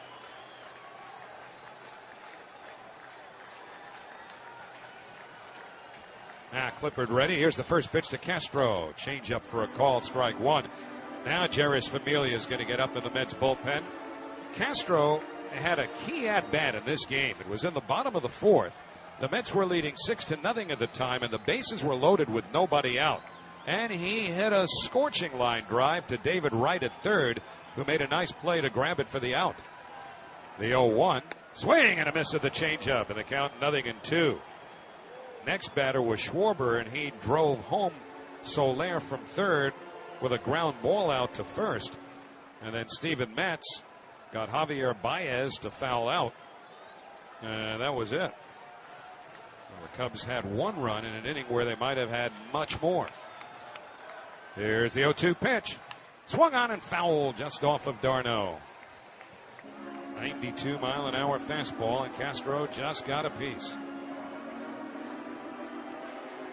That's with 10 hits, the Cubs 6. There's not been an error made in this game. Mets have made 1 error in this series, as have the Cubs. But when you look at what Schwarber's done defensively in left field, there's some generous scoring there for him not to have been charged with an error. Here's the 0-2 to Castro. Swing and a weakly hit grounder towards third, cut off by Wright. He'll throw on the run. Close, out at first.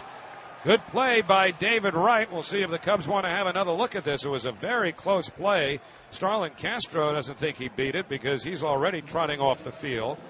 It was actually hit closer to shortstop, but because the ball was slowly hit, David Wright had to try to cut it off, and he made the play. Didn't look very spinal stenosis-y there, did he?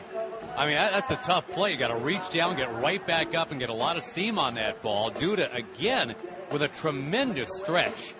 He's been doing a lot of that this year. And now you can say it's 4 outs away. Kyle Schwarber 0 for 2 with a walk. Left-hand batter, and it is Clippard who will face him. And the first pitch. Change up a little bit high. Ball 1. The Mets 8, the Cubs 3. 2 out, nobody on. Here in the bottom half of the 8th inning. Duda way off the line at third against the left-hand batter. Clippard with a 1-0.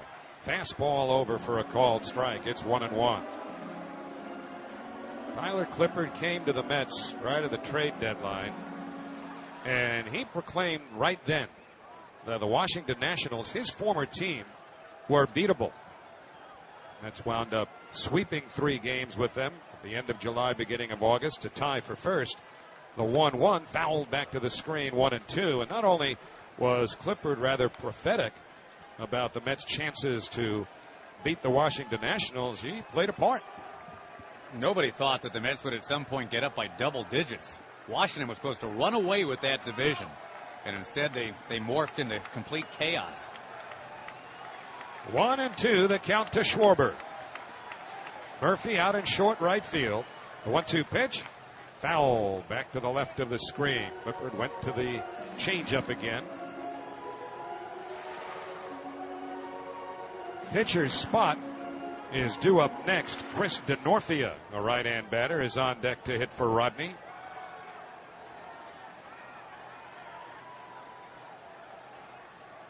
Lagares moving now a step the other way in center. The 1-2 pitch. Swung on and missed, strike 3. Side retired. Tyler Clippard fights back after allowing a double to Soler and a homer to Bryant. He gets the next 3 batters, and the Mets will take at least a 5-run lead to the bottom of the 9th inning. They'll try to expand on that in the top half, including his closer, but he's got nothing to lose by using Rondon here. First pitch to Duda, a fastball high, ball 1. The 9th inning presented by Buffalo Wild Wings. What's football rich? It's wings, spun in your choice of 21 sauces and seasonings. Cold beer served right to your seat. Here's the 1-0 pitch. Change up high and away, ball 2. Watching all the football action on wall-to-wall TVs with your best friends. It's Buffalo Wild Wings, wings, beer, sports. Now you can see a lot of dark green seat backs now here at Wrigley. The fans, a lot of them starting to leave. They don't want to see the Mets celebrate. 2-0 pitch. Duda fouls one back upstairs between home and third. And the count 2 balls and 1 strike. Now if you want to look ahead to the bottom of the 9th, the Cubs will be scheduled to send up the pitcher's spot, Tommy La Stella and Miguel Montero. And nobody is throwing in the bullpen at the moment. 2-1 pitch. Fastball in for a called strike. It's 2-2. You just wonder, does Terry Collins, even though he had Familia up before, want to wait until the last minute to get him loose again? It's a warm night. It won't take long at all. He's back up now, but he's not throwing. 2-2 pitch. Swinging a drive to the right side. Base hit. It's going up the alley in right center. It's going to the wall. Sits at the base of the ivy. Picked up by Soler. Duda to second. He'll hold on there with a double. And Lucas Duda now has a 3-run homer, a 2-run double, and now a leadoff double here in the 9th inning. He is just starting to sting the ball now. And that's the biggest positive, I think, out of this whole game, Howie, is that Duda apparently is now getting locked in. The Mets have made it all this way in October without a single contribution from him. And when he gets hot, he can carry a team. And, remember, with Cespedes' shoulder barking at him, that might be pretty good timing. Yeah, now remember, if the Mets hold on here, then they don't have to play till next Tuesday night, either in Kansas City or Toronto. So here's Darnell. First pitch ripped hard to the right side. Scooped at the waist by La Stella, the second baseman. Throws to first in time. 1 away. And now it will be Michael Kadire to bat for Tyler Clippard. Remember, Kadire taking the deal from the Mets instead of staying with the Colorado Rockies. David Wright put in the call, said, "We need you here, buddy." These two guys from the Tidewater area of Virginia getting a chance to play together, although not that often because David's been hurt. Kadire came back and found himself pretty much out of a job. Conforto up. Cespedes acquired, so good for him to get in here and try to make a dent in it. So Rondon with his first pitch. Fastball outside, ball one. Kadire only starting against left-handers nowadays. In the postseason has had 7 at-bats with 1 hit. Going 1 for 3 in this series. A 1-0 pitch. Swing and a miss very late on a fastball there at 95 miles an hour. Now Familia, who had just been hanging around, is throwing like he means it, but so is Jonathan Neese, the left-hander. 1-1 the count. Now the pitch. On the outside corner, a called strike. 1-2. That's 8 runs, 11 hits, and no errors. Cubs 3 runs on 6 hits and no errors. Rondon sets the 1-2 pitch. Outside, ball 2 with Wilmer Flores on deck.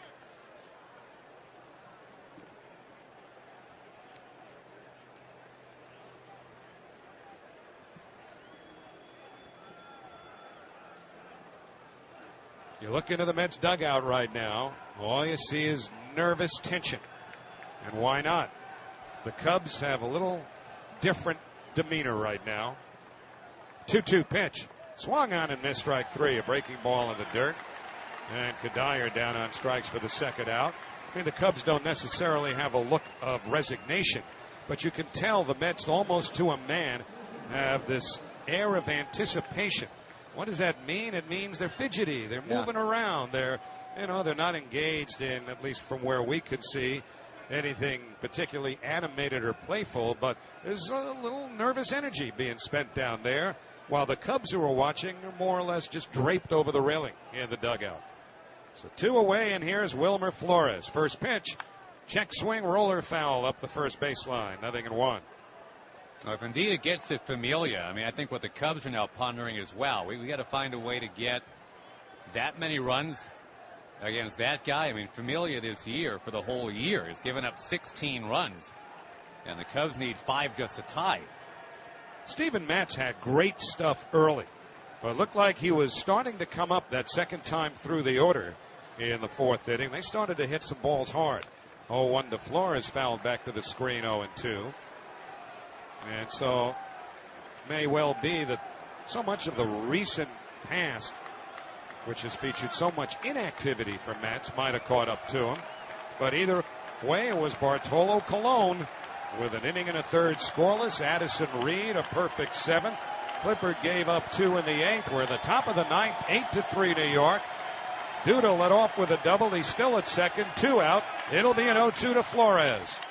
Outside, 1 ball and 2 strikes with Neuenhuis, left-hand batter, waiting on deck. There's always been a sense of inevitability for any Cub fan who's grown up here in Chicago that, something's going to go wrong right at the end. They got to find a way to send some positive vibes quick. That's not what they're used to doing. 1-2, the count. And now the pitch to Flores. Slowly hit left side, charged by Bryant. He gloves, throws, out at first. Side retired. No runs, 1 hit, no errors, 1 man left. In the middle of the 9th inning here in Chicago, the Mets 8, the Cubs 3, with a 5-run lead. If it was a 55-run lead, he still would probably be on the mound to start this 9th inning. Well, it's just appropriate that he would be out there to close it out. So many of the memorable Met snapshots have been with a closer celebrating on the mound, and he is the closer. Left-hand hitting Chris Coghlan will bat for Javier Baez, for the pitcher Rondon. Left-hand batter, Familia's first pitch. Fastball to the knees, a called strike. It's 0-1. Coghlan is just 1 for 11 in the postseason. 0 for 6 against the Mets. Familia delivers, swinging a liner foul into the lower level right behind third. Got in there in a hurry, a 96-mile-an-hour fastball.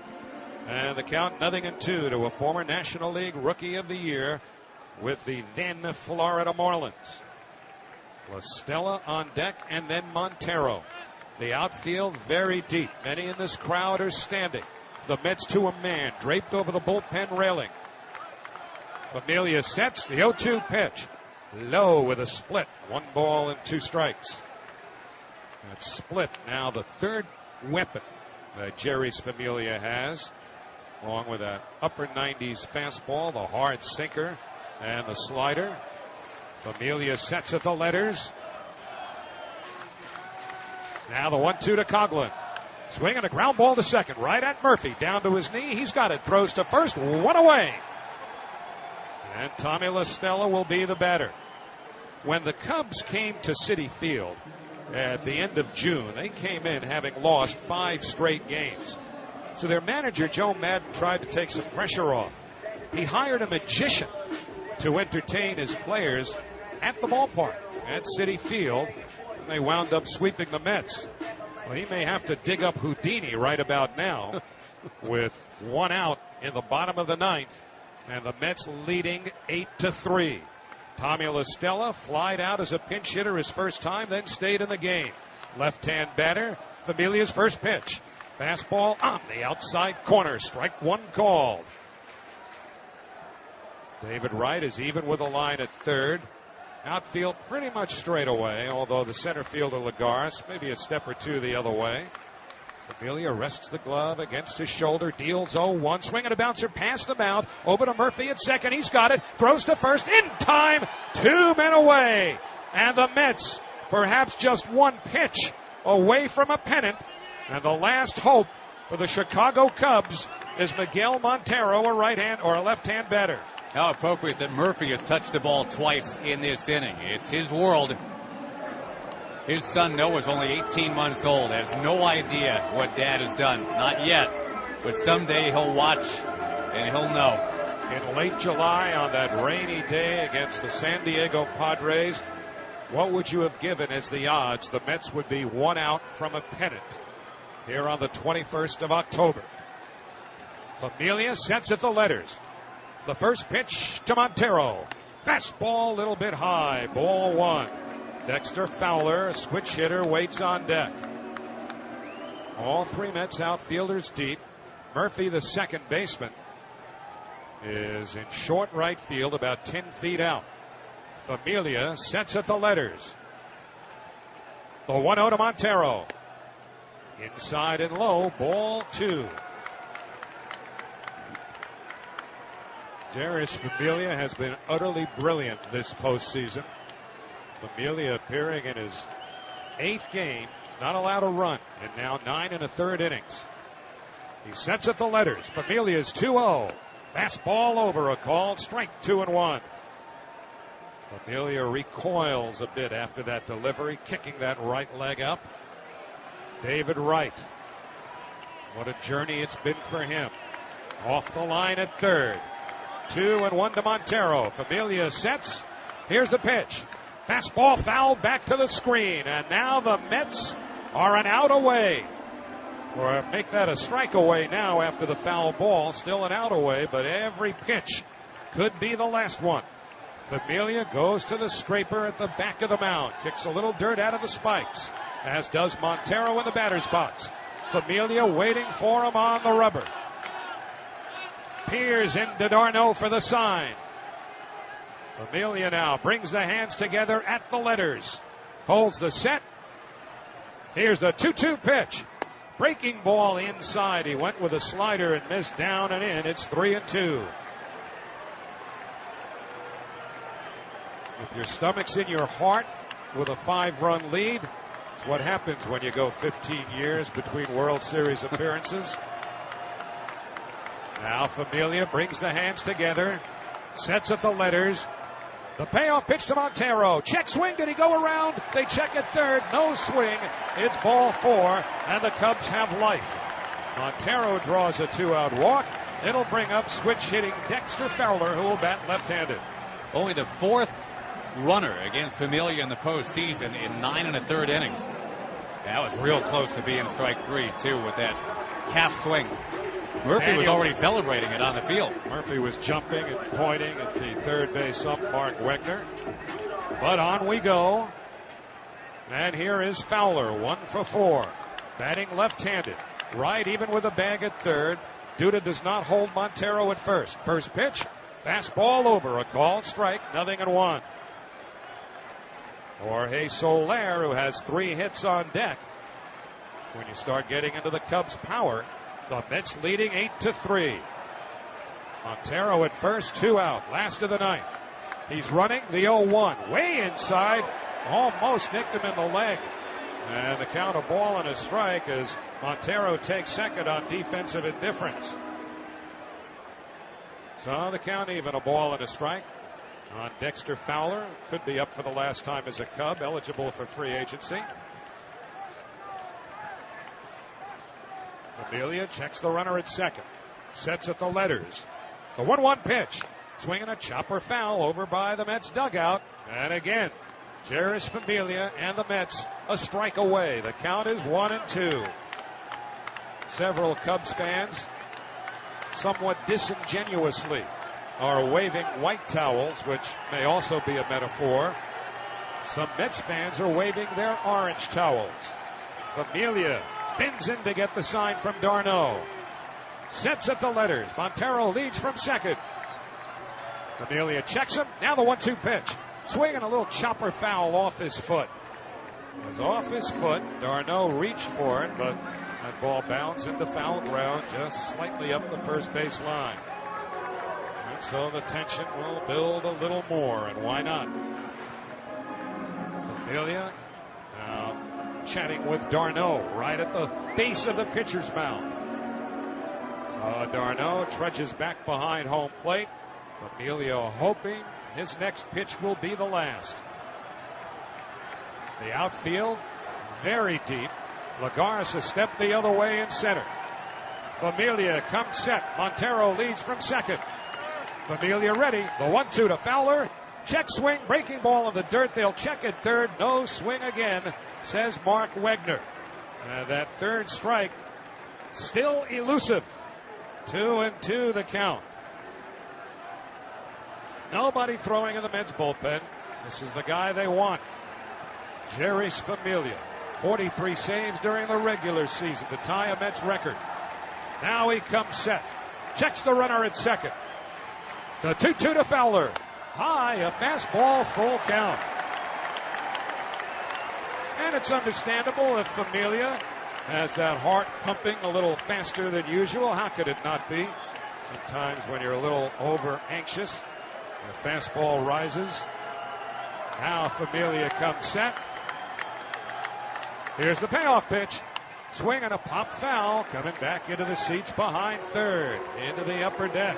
And Familia a little less energetically now snaps that return throw back from Travis d'Arnaud. He's trying to finish this off, but he's having trouble getting that last strike. Right way off the line at third. 3-2 to Fowler. 8-3 New York. Runner at second. 2 out of the ninth. Familia delivers. Swinging another pop foul into the upper deck just to the left of home plate. That put away pitch is still elusive. So Familia takes his cap off. It's not in there.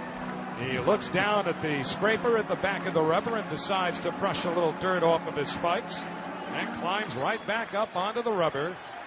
Rarely wastes any movement on the mound. Now bends in for the sign.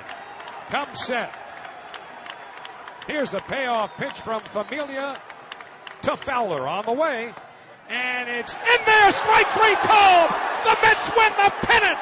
The New York Mets have won the National League pennant. Put it in the books. The New York Mets, for the first time in 15 years, are champions of the National League. And they are mobbing each other out behind the pitcher's mound. They have completed a 4-game sweep of the Chicago Cubs in the National League Championship Series. They win Game 4, 8-3. And now the disappointed crowd here at Wrigley Field begin to salute their Cubs whose long streak, 70 years without a pennant, and back to 1908 without a World Series, will continue. But all of the focus now on the New York Mets. They're headed to the World Series against either Toronto or Kansas City. We won't know until at least Friday. And right now, Josh, I guarantee you, the New York Mets don't care. They are flinging their gloves. They are flinging their caps in celebration. Hugs all around. Familia had dropped to his knees to give praise and to celebrate. Cub fans will note this is the exact same score of the Bartman game. 8-3 here at Wrigley. And it just goes on and on and on for them. The Mets don't care.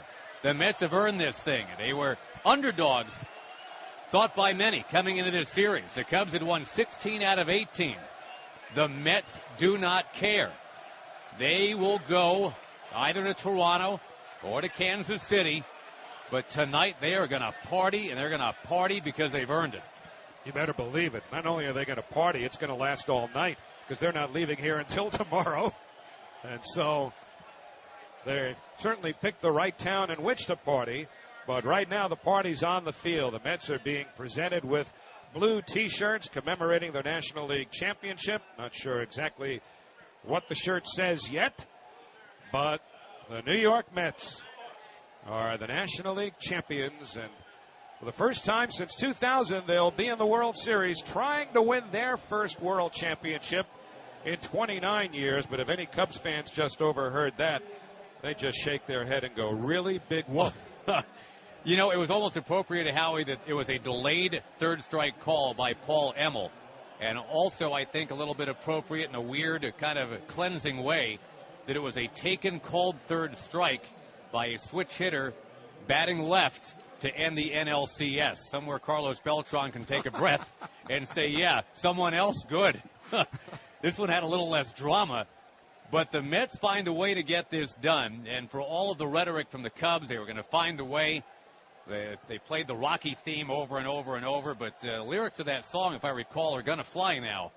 And that's the Mets. They're flying either to Canada or to Kansas City. The National League champions are the New York Mets for the year 2015. It is their fifth National League pennant. And there is going to be some not only celebrating downstairs, but Wayne Randazzo has someone with him. Wayne? Howie, thank you very much. Murph, another big night, but here you are, National League champions. You're going to the World Series. What does that sound like to you? Sounds like a whole bunch of fun. A great job by Matsy today. He would have gone deeper in the game if I wouldn't have misplayed that ball in the triangle over there. But Bartolo comes in and gets a big out right there with Chris Bryant, who swung the bat well. We saw him hit a homer later. What a great win. But it's just fun. Adjectives don't describe how much fun this is. You think about playing in the World Series. What are some things as a boy growing up that you envisioned to be in that spot, playing in the Fall Classic, and now to get there? I don't know. I mean, it's a whirlwind right now, and we're going to enjoy this one right here. I don't know. Take a couple of days off and get ready for the World Series. What does it mean to you to celebrate with these guys that you've gone from spring training now to the World Series with this year? Awesome group of human beings. It's a great group of guys. Cheer for each other, love each other. What a great group. Well, I can't even describe how great this group is. It's the most fun I've ever had. Congrats on the win and what will likely be the NLCS MVP, Daniel Murphy. Congratulations. Thank you. Howie, back to you. Well, Wayne, if it's not Murph, there's going to be some kind of investigation. But, now you start thinking, Josh, about people, never mind just the players. And I think most of all, and even including David Wright, we'll get to David in a little bit, but how about Terry Collins? He was signed out of Eastern Michigan University as an undersized middle infielder back in 1971. And he said he was so intense as a kid, he was that guy. He was that kid that other parents in his neighborhood didn't want their kids to play with because he was that intense. It's been a long journey. Now it's going to take him to the World Series, and at least for this night, partially on the back of Lucas Duda, who's standing by downstairs on the field with Wayne.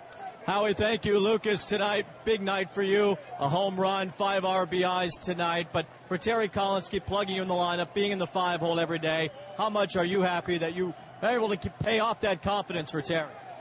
Yeah, I mean, it's definitely huge of him to, keep me in there. I was struggling for a long time there.